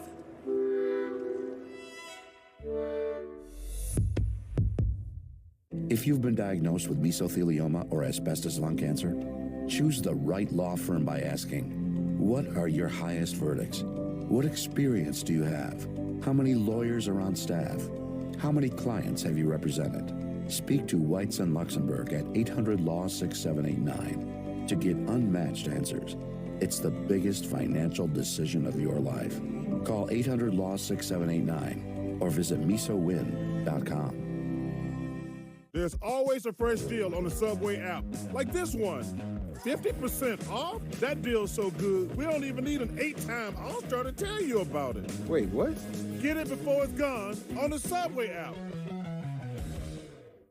Playing at Hard Rock Online Casino is like walking out on stage and hearing the crowd swell with excitement.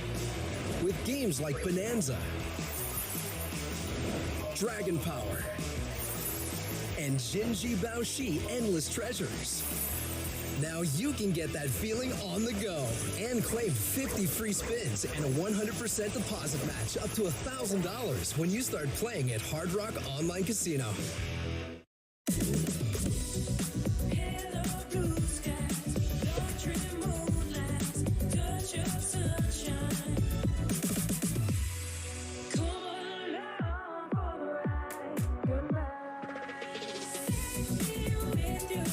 It's your journey. Own every mile in the Hyundai Tucson with America's best warranty.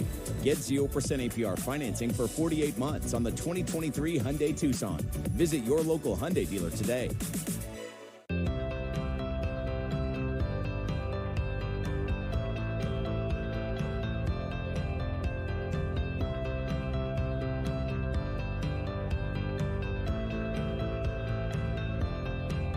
What did I want to be when I was growing up? I wanted to be a singer growing up. Growing up, I always wanted to be a baseball player. I wanted to be a veterinarian. I wanted to be a violinist. That is a crazy question because I legitimately remember saying famous.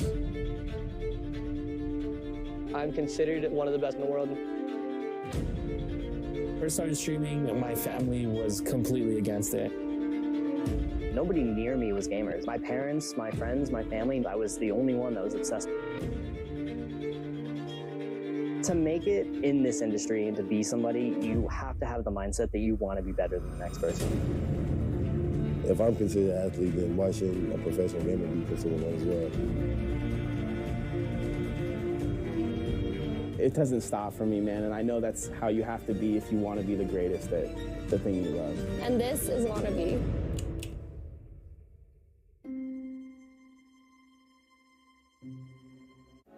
At Doctors Without Borders, we put patients first, and we go where we're needed most.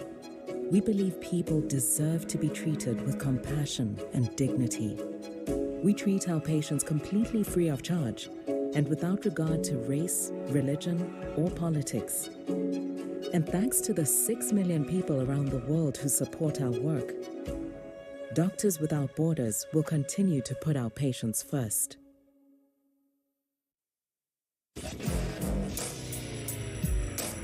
Refer. 888-24-LAW-24. Bite back. Do it. I'd like to start off this really big and thrilling ENN by saying good evening to Michael. I am not sitting here talking about Anthony's Bing Bong. And good evening to Don. Don LaGreca and Dave Maloney. Excuse me, not Dave Maloney. Mike Rubb back here at Madison Square Garden, about ready to start the second period. You got some there. Who dug that up? That was him. I didn't even know. Well, that's awful what he did. Awful. I had nothing to do with it. Don LaGreca and Dave Maloney. Excuse me, not Dave Maloney. Mike Rubb back here at Madison Square Garden, about ready to start the second period. No, because I didn't think you stumbled upon it. No, I didn't listen to it. I didn't either. Still, it's, all I'll say is a friend doesn't do that. Who stumbled upon it? I can't reveal my sources, but it wasn't me. You're going to have to. No, I can't do that. So it's Hurley. No. Tell me, and I'll decide. Let me put it this way. Yeah. The person who did this thing, right, has the same name as someone who Michael has went to war with once before. Gone to war with. Has gone to war with before. Same name. That's who did it. And just in What are case, you saying, it was Dinahan? Don LaGreca and Dave Maloney. Excuse me, not Dave Maloney. Mike Rubb back here at Madison Square Garden, about ready to start the second period. It's wrong, and I'm offended for you. All I'm saying is that a friend doesn't do that. No, you're right. A friend. I'm not judging them beyond that. I'm just saying that you can't call yourself a friend. Maybe you want to do anything about it? If you point, how about this? If you point it out and you cut it, Anthony didn't have to cut it. Ray's not your boss. Anthony, did you cut told it? him to go scratch? No, he told me, did you see the thing I put in the system? I said, no, what are you talking about? Oh, he put it in the system. Right, but who hit the button? Well, Peter did, actually. I actually did hit the button. I didn't know what it was. I just hit the button that said Don. But either I am frankly, go ahead. I'm red hot for my friend Don. That's It's been a rough 2 days for me specifically. I'm here for you. That's wrong. I appreciate that. Because you know what? You guys, everybody out there that thinks this is so easy, go do 3 hours extemporaneously while a game's going on and not mess up. The other day, like people on Twitter, the Yankees scored 2 runs in the second inning. So when I was wrapping, they scored 1 run on 2 hits. Oh, it was like I had committed Harry Carey. In the 16th seed in troubling this year was this. Well, the Mets or the Yankees come in. The Rangers come in red hot. Got baseball on the mind with everything happening with Jacob deGrom. They don't get it done. They don't get how hard this is. I get it. It's very hard. But I didn't get killed for putting that in at all. No, but the in-game is sacrosanct, right? You don't mess with you can mess with the pre and post. Not the in-game. He's right. It's Tonka truck. We're talking about in-game. Imagine if you messed up on that Peacock show you did. No, according to Don, I'd be fine because it was pregame. Listen, I'm Marty Lyons. Never had a problem with that. That was in the Jets postgame show. Right. But in-game is But in-game? No, that's... This is embarrassing to you. It's not right. Have we never had a Michael drop from in Yankee game? Well, I'm messed up. I mean, not this year. I've been exemplary. Exceptional. Yeah, except for what that, what about the way he pronounced a boogie with the hoodie? Didn't that become a drop that got played quite a bit? I was proud of that. Yeah, you do it again. How many baseball announcers even know that person exists? I'm hip enough. I'm definitely one that does not. And neither was Michael, but someone told him. Well, some crack staff member. Wow. That's right. All right, let's say good evening. We got that from the... Well, I'm proud of that. Let's say good evening to Don. Oh, no, he's gone. That is what he did to Ronald Isley earlier. He's not gone. Oh, no, he's gone. Well, listen, his brother, is the Isley brothers, and the other brothers are dead. The other brothers are dead? Okay. Yeah. That's unfortunate. Good evening to Don. There's a bunch of people on Twitter hope I get Lou Gehrig's disease. Okay. That did happen to me. I was saying it about Michael, but that did happen to me. After the Diet Coke incident, somebody tweeted me and said, I hope you get Lou Gehrig's disease. Oh, really? Yeah. Wait, after Michael threw the... No, we both did. I held the can up proud. Statue of Liberty. I held it like a torch. And then Michael dropped the Diet Coke in there, and then I look and go, what 3,800 mentions? What's going on here? You didn't know how big a deal it would be. No, we thought it was just a funny little stupid thing, and the next thing you know, it was crazy. It was brilliant programming. But I can't believe, honestly, I can't believe it was that big a deal. Oh, you're going at the king. You best take his head off. You would have thought And it only took us 10 years. Yeah, exactly. You would have thought, based on the reaction, that you'd actually killed him and dumped his carcass in the garbage. Unbelievable. I threw a bottle of Diet Coke out. I didn't know he owned it. It's like you threw his personal brand out the window. How many years ago? How long have we been on Yes? Since the day after the Super Bowl, the New York Super Bowl. No, I'll say 10 years. It's not, I think this is 9. I think years. February is 9 years. We took the crown off within 5 years. Yeah, exactly. Yeah. After Peter got here, the reason. That's right. Now he's the anti-reason. Right. Good evening to myself. You sleep with Lee Goldberg. And good evening to myself. Well, listen, he had to go. The bathroom was far away. I don't even mind eating urine. Well, how about this one you're not playing? This is the one we get gelatin out of it? Cake. It was a cake. This is the stuff that this should have let off. I think Greenie's up on top. Well, how about this? What about Greenie? That is big. That is big. Is that Greenie or Michael? No, That's Michael. No, that was Greenie. Wait a minute. He labeled it was Greenie. He labeled it Greenie. It sounds just like. Let me. That is big. No. It does sound like me. That's wild. Are you sure, Anthony? Okay, you stroking out over there? That's kind of like Interesting word choice. It's kind of like, is the dress blue or white? Right. It's I'm like, only hearing Michael. I hear Michael too. That is big. What? That's It's definitely Michael. 100% Greenie. I know, and he has a much better voice than me. It's amazing. That We can go to the tape. He said it. He was looking at his phone, looking at the New York Presbyterian patch. No, I remember him saying He was looking down, I not there, but at his I phone. don't doubt that it's Greenie, but it sounds 100% like you know Michael. what? This could be another game, the sound-alike game. It is obnoxiously big. Now, who was that?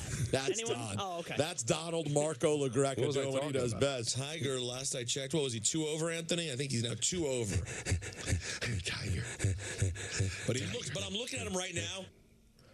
Wow, you are a real lunatic. Do you hear that, what you did during the program? You guys are lunatics. And you know what, for that? Do you need to play the tray again? Did you just say lunatic? And for that, let's go to ludicrous. Tiger Watch. So, Tiger, how did you play today? Well, got off to kind of a slow start. Do you feel like you're back to win at this level? Yeah, I do, because I just did it. You just love Tiger. Sniff him dead. Well, you don't have to sniff them dead, but it is the leaderboard update presented by Galloping Hill Golf Course. And, Michael, one of your favorites is tied for first, Victor Hovland. Oh, I love Hovland. Have for years. He's tied with John Rahm and Brooks Koepka. They're all 7 under. Oh, you know, Liv is rooting for one of their guys to win. But I don't think Brooks Koepka cares. Yeah, you don't think Brooks Koepka cares? Brooks Koepka cares. Well done. Will you drive me to Penn Station after the show? Let me think about it. You guys are lunatics. And you know what? No, I will not. Okay. How about you, Don? You got the car right. Oh, you're staying for the Don show, yeah. You would otherwise, right? Oh, absolutely. All up there in the top 10, you got Scotty Scheffler, Gary Woodland, Adam Scott, Xander Schauffele, or Xander Scherfuffle, depending how you pronounce it, Shane Lowry, Jason Days at 5 under. Tiger, unfortunately, hanging out at 2 over. Will he make the cut? Oh, that's going to be good for tomorrow. Oh, I'm going to be dialed in, baby. You know, nothing like a Tiger Friday. No.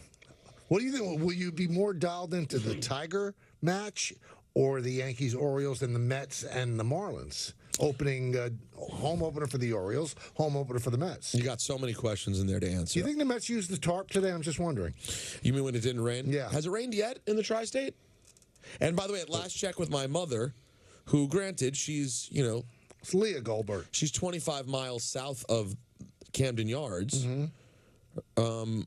Not a drop of rain in the D.C. area. These were strategic rainouts.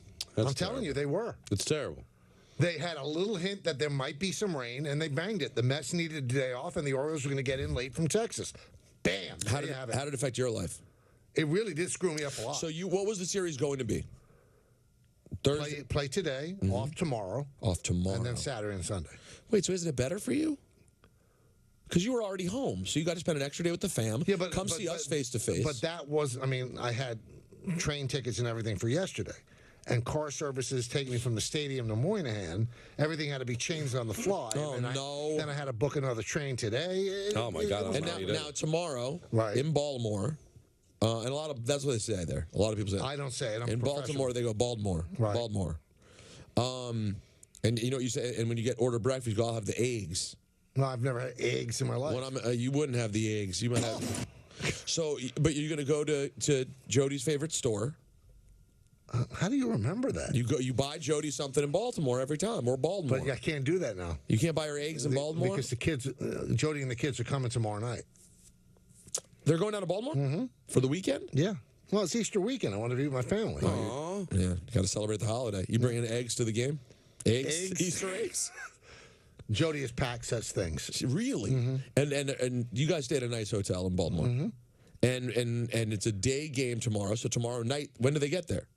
In time for They're dinner? going to get in time to go to the game. They'll get there at 1:30, so the game starts at 3. They're going to go to the game? Yes. Charlie wants to go to the game. And Callie does not. I'm sure. And that and she's not at the age you can just leave her in the hotel like Home Alone. No. But not because you'd be worried about her safety. Is this Home Alone? You'd be about the hotel. The hotel would be in trouble, yeah. Now, you guys will do dinner in Baltimore tomorrow? No, we're going to starve the kids. You want to meet up with my friend Tyler? Who? Tyler. The creator? No, I love him, but my friend Tyler Mann, who lives down in Baltimore. No, I don't want to meet up with him. He's one of my Most of your friends are creeps. No, that's not true. And he's one of my dear friends. You've never mentioned him before in all the years you've been on the show. Don, do I have to mention every dear friend I've had? Well, You'll see him at the wedding. You'll see him at the wedding if I go. I mean, you did jump me yesterday. You know, I made a big wedding decision today, by the way. Who's out? I'd like to get your thoughts. Who's out? Well, who's out is the potential hotel. Ooh. You're changing venue. So, no, not venue. We love our venue. They're fantastic. Doing a great job so far. Very responsive, warm, etc. Don, tell me if you if you agree with my thought process here. I have a hotel.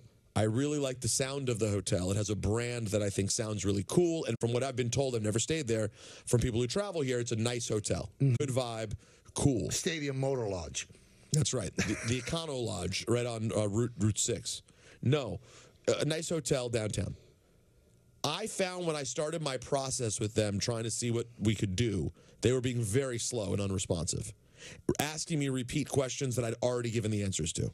How many rooms do you need? I already told you how many rooms I need. Do you need a suite? I already told you what our suites are. Everything kind of seemed like that. And they were slow. Then when we kept moving along, it came time for the rubber to meet the road. Contract signing time. All of a sudden, to say they were on time is an understatement. Every hour on the hour, the contract. I mean, I'm the contractor. The rate's going to change. Contract. I got very put off by the experience, and I looked. I shopped a little bit more. Then you're going to have everybody in a tent city. And I found I found another really nice hotel that's even closer to my venue. And I let the contract time go by with the other place. I'll revisit with them, and we'll see what they want to do. Interesting. Ain't show friends, it's show business. What's that, Don? It's not show friends, it's show business. Exactly.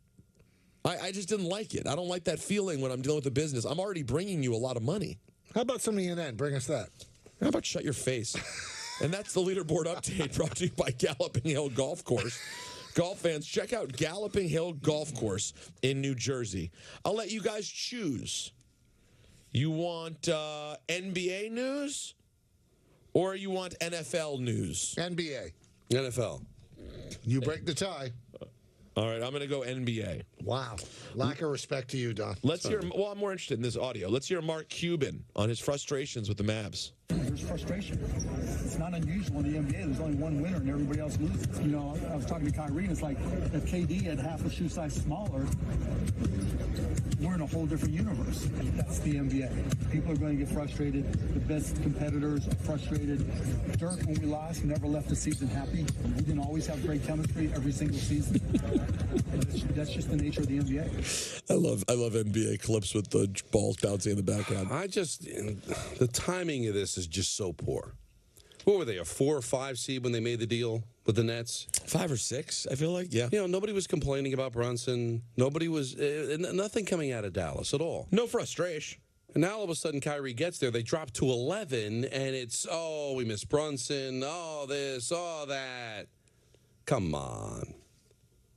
How about some ENN? Bring us that. How about shut your face? Now, here's what I heard there. What'd you hear? I hear Cuban may be falling for the old Kyrie. Oh, really? Did you hear that? No. You know, I was talking to Kyrie the other day, and if KD's shoe was a size smaller, the whole world would be different. That sounds like he's starting to he's sipping the tea. Well, if he sips that tea, he might end up losing himself Luka. Now, Anthony, a question for you, pal. Hi.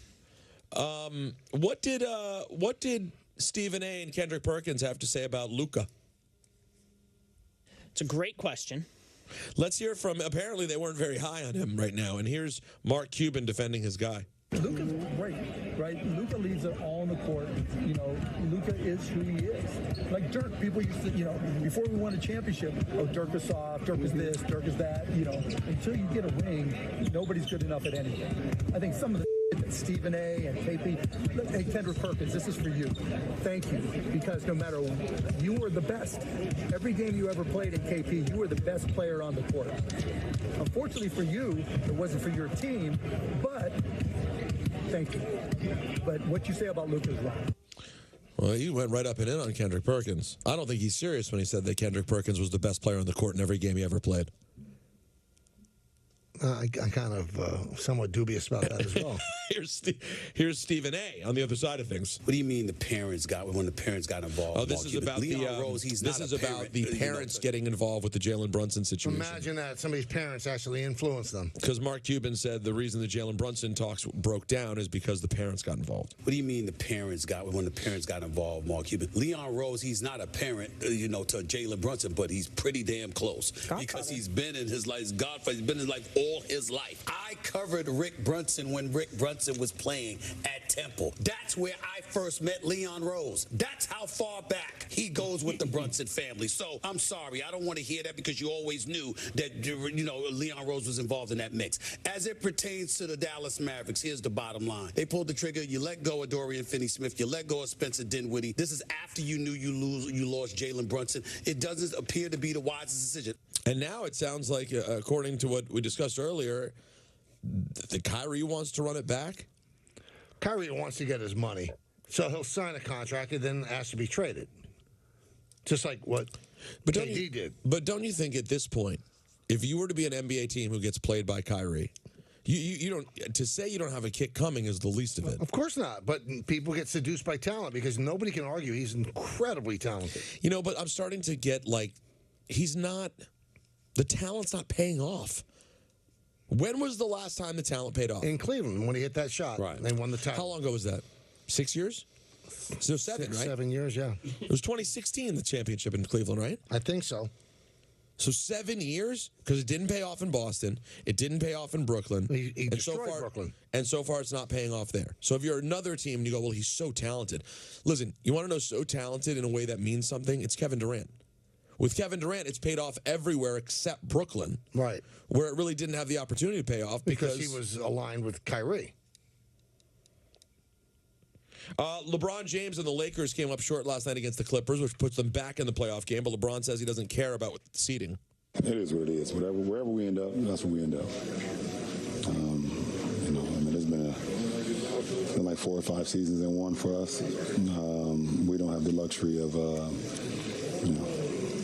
saying this is what we need to do, this is what we're going to be. We need to still continue to play good basketball. We got another game on Friday versus a very good team. Then we end the season on Sunday, versus Utah. So we'll see what happens. We'll see wherever we fall, and we'll be ready to go. Now, you know how I love the Condor. Oh, sure. He said, this quirk of the schedule, we played 5 straight games on the road. The last game was against the Clippers. You live in L.A. Yeah. It's in the same building you play. Stop yourself. How do you say that's a road game? You can't even utter those words. Well, I mean, it's embarrassing to even say that was a road game. I mean, the Clippers don't draw anyway. So it's not like an overwhelming advantage, but for the Clippers. I wonder if there's any advantage. No, and you're living in your own house, sleeping in your own bed. I'm sorry, that's not a road game. All right, last thing here. Tyreek Hill of the Dolphins had something interesting to say about his future. So you're going to, this is what, year 8 for you? Year 8, baby. Year 8. How many more years do you think you can play? Do you want to play? I'm going for 10, man. I'm gonna finish out this contract with the Dolphins, man, and then I'm gonna call it quits. I want to go into the business side. You want to be in the coaching too, right? Yeah, but not for long though. I want to do so many things in my life, bro. I respect that thoroughly, especially in football. He'll play past 10 years. You want to make a bet right now? There's a big moment. Yeah, I would make a bet. You walk away from the show? You willing to walk? That's a bet? Yeah. Are you willing to walk? Listen, I only bet the way Don LaGreca bets. He goes hard. Yeah, Oh, yeah. no, If you bet that you'll walk away if he plays, sure. No, I won't do that. That'll do it for ENN. I call him on it. That will do it for ENN. It's presented by D'Agostino & Associates, the injury firm. Almost 35 years getting accident victims every dollar they deserve. Offices throughout New York and New Jersey. 888-24-LAW-24. D'Agostino, bite back. How about some ENN? Bring us that. How about shut your face? How about we take your phone calls when we come back? Hey, Corona and New York-based artist Senju.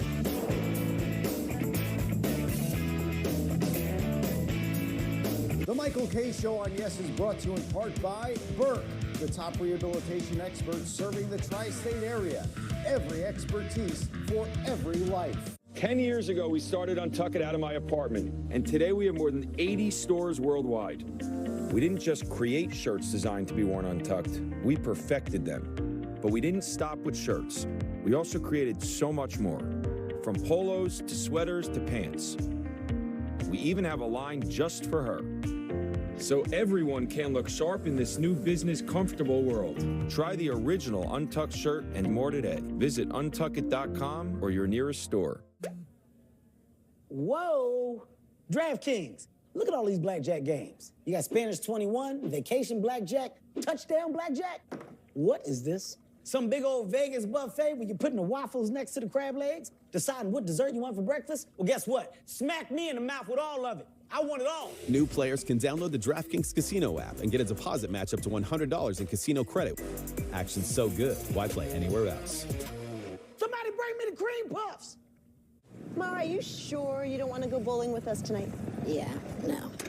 There's my little marzipan. Oh, my daughter gives the best hugs.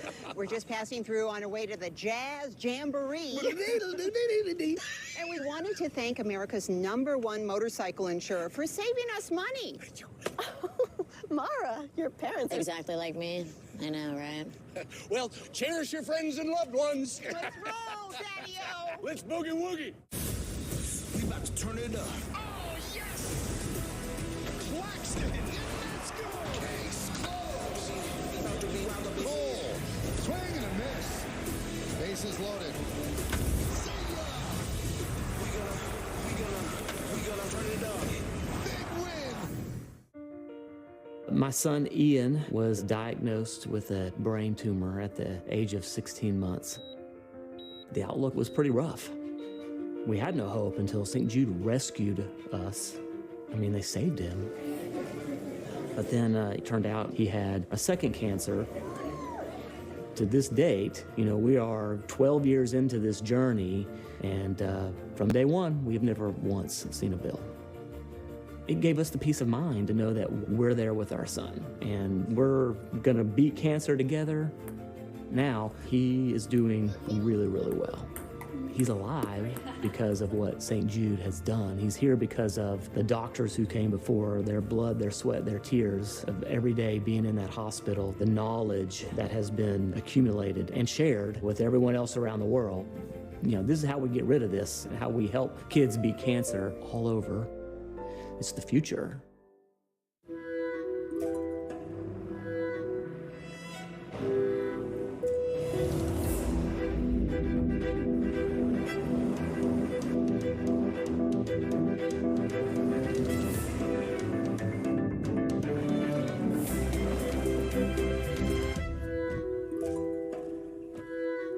Deliver yourself. The Audi Q5.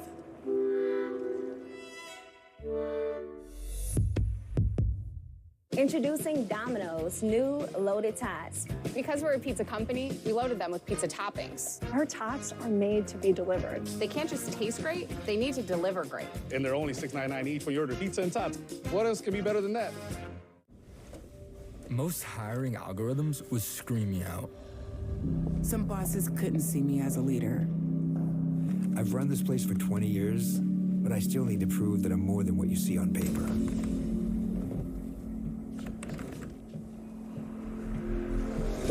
I've been writing code as long as I've been able to reach a keyboard.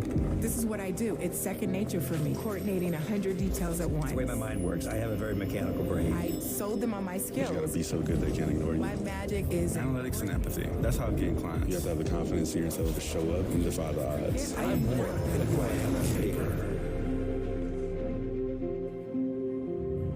I never got a college degree. And today, I'm the CEO of my own company. People want to tell me I'm one in a million, when actually I'm one of millions. Stars are all around us. It's time for them to shine. 'Cause it's the main event. Bridges building highlights. The Quacks attack on the interior. Here we go. Now everybody's here for the main event. Chris Sheeran back here for the Michael K. Show. The Orioles had to postpone opening day at Camden Yards today, so Baltimore and the Bombers will open up Camden for the 2023 season tomorrow afternoon at 3 o'clock. Our pregame coverage begins at 2:30, and then first pitch will commence after all the pomp and circumstance that goes along with opening day. It's the Yankees and the Orioles opening up Camden Yards tomorrow. Coverage starting at 2:30, right here on Yes, and streaming, of course, on the Yes app.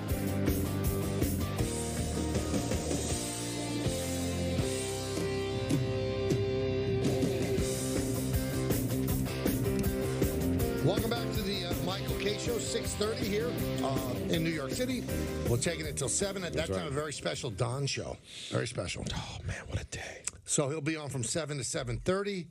And then at 7:30, it's the Ranger pregame show, also with Don. So what you're looking at, Peter, is 5 straight hours of Don. It's what I like to call Don Radio. I like to call it heaven. Oh, that was nice of you. Will you listen on the way home? Oh, that's right. You're going to be in the train. I'm going to be on the train. You can listen on the train. I will not be listening to a hockey game on the train. What are you talking about? The Don show. You know, somebody. How you'll be in the car. I'll be in the car, and I'll have the guy in the car put it on. So you will hear the Don show, is what you're saying? Yeah. Or unless I take the subway, which I might. It might be the easiest way to go. No, you won't. No, I might. You really might? Yeah, I might. What time's your train? 8:13. Well, you got plenty take of time. a nice walk. All right. Calm down, Don. I might. That's not a bad idea. He's not, Don. He's humoring you. No, I might. You're going to go get some delicious Jacob's pickles at Moynihan Hall, like a gentleman. Maybe have if you really want to treat yourself, if you get there early enough, and I don't know if they'll do their bar. They do alcohol at Moynihan, right? Yeah. Get the spicy brine margarita. No. You will never regret it. Nothing about brine I like. Nothing. You don't even know what brine is. No, I know. Well, actually, let me correct that. I don't know what brine is. It's the stuff that pickles like fester in. Oh, I love pickles. Let's go to Peter in Plainview. What's up, Peter? Hi, Peter. Hey, Michael, Don, and Peter. Thanks for taking the call. How are you guys? We're doing great. Terrific. Good. Brainy, nice addition today. So one comment for Michael and then a question over to Peter. So, Michael, I know you get a lot of compliments about the broadcast. I watch every pitch. You get a lot of compliments. I also wanted to compliment you on a great job and your improvement over the years on the on-field events. Nobody does it better than the Yankees. I love what you do there. Thank you. Peter, question for you. I'm assuming you're not a walking Mickey Mantle stat book or anything, and probably either am I. So I'm assuming it's a subjective or a perception thing, given your age. I'm assuming you're born around 1980 or so. 79. You're very good so far. Can you tell me why you said you didn't think Mickey Mantle was one of the greatest players ever? Just curious, So. Oh, no. Oh, honestly, it was really just based on the conversation we'd had previously and the fact that I know he's considered a top player, but I've never heard him bantied about as a top 5 player. No, he's not a top 5 That's all I meant. Of course, I understand how fantastic he is and what he meant to the team, but I know enough to know he's not a top 5 baseball player. No, Greeny got it wrong because 7 is iconic because of Mickey Mantle, but he's not. He's probably not in the top 15 players of all time. I think he is. No. 15? When you include pitchers, no, he's not in the top 15. So wouldn't you agree he's on the Mount Rushmore for the Yankees? Yeah. All right, so the Yankees, okay. But even that, it's tight. Even that is tight. So you've got Ruth, Gehrig, DiMaggio, and so he's either 4 Mantle there. or Berra. So he's 4 there. Right. 4 there and no competition even there for 4? Yeah, Berra. And even beyond that? Jeter. I was going to say, Jeter and Mariano aren't right there fighting to get on there, too? Yeah, it's a tough mount. It's So the right toughest there, mount there is. Just with Yankees, you might drop him to 6 or 7. We haven't even included all the other teams in history of baseball. Some of the greatest players in baseball play for the Yankees, unfortunately. I know, but there's also other teams. I know a lot of Yankee fans don't get caught up in that because Okay, all right, you so know, Willie Mays is in there. Willie Mays, Ted Williams. Ted Williams is in there. Stan Musial, Stan Musial is going to be in there. Ty Cobb, and even though he was a bad guy, you're talking about Ty Cobb, Tris Speaker. You go back Rogers to Shoeless Joe Hornsby. Jackson, and then you look at pitchers, Cy Young and. But in terms of like pure Walter talent, Johnson, this guy is he's the greatest switch hitter of all time. Of course. Listen, Greeny was wrong. There was two that Greeny got wrong. And I'm not saying this because he's not here. We talked about it. He got 7 wrong and he got 87 wrong. Sidney Crosby should be ahead of Gronk. He almost looked at me when I said to him, "What'd you do with 87?" And he said Gronk, and I went, "You got that wrong." And he said, "Oh, who do you have in mind?" When I said Sid Crosby, he had a look in his face, a thought of, he might be right. You can't tell me, all right, so even if Gronk is the greatest tight end of all time, we're talking about Sidney Crosby in the conversation of, in the top 5 greatest players in his sport. But still, we love him, and I'm going to read the book cover to cover. I'm going to inhale it. I might read it tonight on the plane. It's the train. It's a 2-hour and 30-minute. You'll get through the whole thing. I could get through the whole thing. And you know what you'll think when you come in tomorrow? What's that? I should have read this the day before because I had so much to argue with him about. That is big. Well, that's what's great about this book like that. I know. Yeah. So it's fun. Even just to leaf through it, it's fun. And I'm not very good at reading. You're a good leafer, though. I've always said that. I can leaf with the best. Let's go to Will in New Jersey. Will. Hey, guys. Thanks for having me on. I appreciate it. You got it.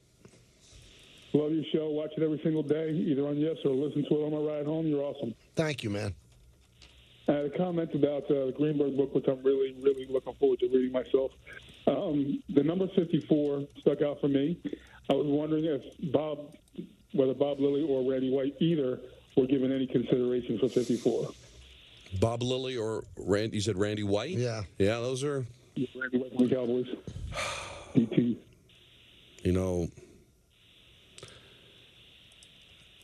It's Gossage is in the Hall of Fame, right? Yeah. Lilly and White are not in the Hall of Fame. Am I wrong or right? Are they both in the Hall of Fame? Randy White, I know, is. But Bob Lilly's not, right? He was the MVP of a Super Bowl that he lost. No, I know. But I'm just saying, from a Hall of Fame, is Lilly in the Hall of Fame? I'm pretty sure he is. I'm going to go look in that. But no, those are pretty good. I was surprised when he said that 54 was Gossage. That surprised me. As great as Goose was, he's not the greatest reliever of all time. Bob Lilly is in the Hall of Fame. Yeah, so those are good ones. I mean, there's something iconic about Goose Gossage, though, isn't there? His name alone rings bells. Let's go to Dylan in Plainview. Dylan? Hey, Michael. Hey, Michael K. I was just listening to you guys. Hey, Don. How are you? What's up, baby? You are like the best guy I ever met. I love when you rant. It's like so much fun. Like when you keep yelling. That's what I love about it. Mm-hmm. I love doing it. Why were you? I just have a question about the Joey Gallo rant. How come you were yelling at that car that was that you? The reason I was yelling at the caller is because he started off right away with Peter and I are nothing without Michael K.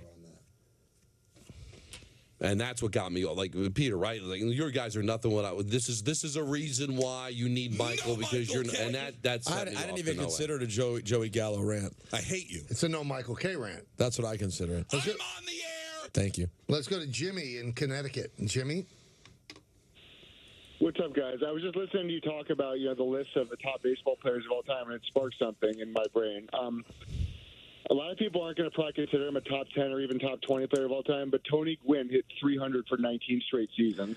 Tony Gwynn. Yeah, Gwynn has to be in the discussion. I was thinking it was in my head, and I didn't say it, Jimmy, but he's definitely in the discussion. But I don't think that you could really have a discussion of the best baseball players of all time and not mention Mickey Mantle. Yeah, it's in the Mickey conversation. Mantle is one of the greatest players who ever lived.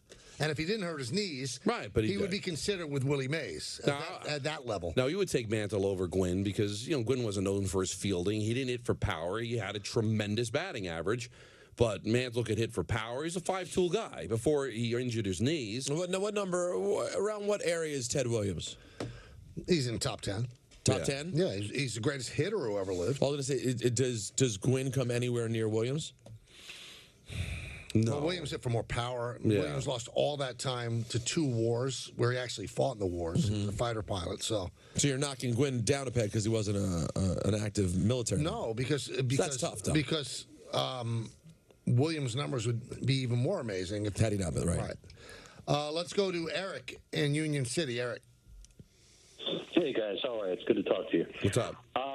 You just had a caller asking about Bob Lilly. Bob Lilly wore 74. Okay. And he was thinking about Chuck Howley, who was the MVP on the losing team. See, that's a good catch. Good get. That's good, Eric. That's okay. Yeah. Although what's weird, what is weird, I do often confuse those two. Seriously. But Chuck Howley, yeah, I guess he confused them the same way I do. We lost him, the caller. I apologize. Was that my fault? No, I think it was Anthony. Let's go to Bobby in Queens. What's up, guys? I think you know who this is, but can you hear me? Yeah. Who is it? It's Anthony. I'm calling about Mike Bossy not being on the number 22. Oh, it's incarcerated. Oh, it's incarcerated. Yeah. So it comes down to Emmitt Smith or Mike Bossy. Both are Hall of Famers. Bossy scored 50 goals in 50 games. Emmitt Smith, the greatest running back of all time, broke the record for yards in a career. It's pretty close. Running back of all time? Well, just as far as the yardage is concerned, don't yell at me. I'm having a conversation. No, I'm not yelling at you. He broke the record. You're right. I don't know if I'd have him the greatest. I'd have Barry Sanders over him, but he broke the record for yards in a career. So it's pretty even, Bob. The record. Okay, now let's go to Mike Bossy now. Okay, Emmitt Smith played. Obviously, he stayed healthy, played as long as he could. Mike Bossy went 9 straight years until he was 29, scoring 50 goals 9 straight years since his rookie year. Right. Then the 1 year that his back went out, 86-87, with a bad back in 63 games, scored 38 goals. That was his last year ever at 30 years old.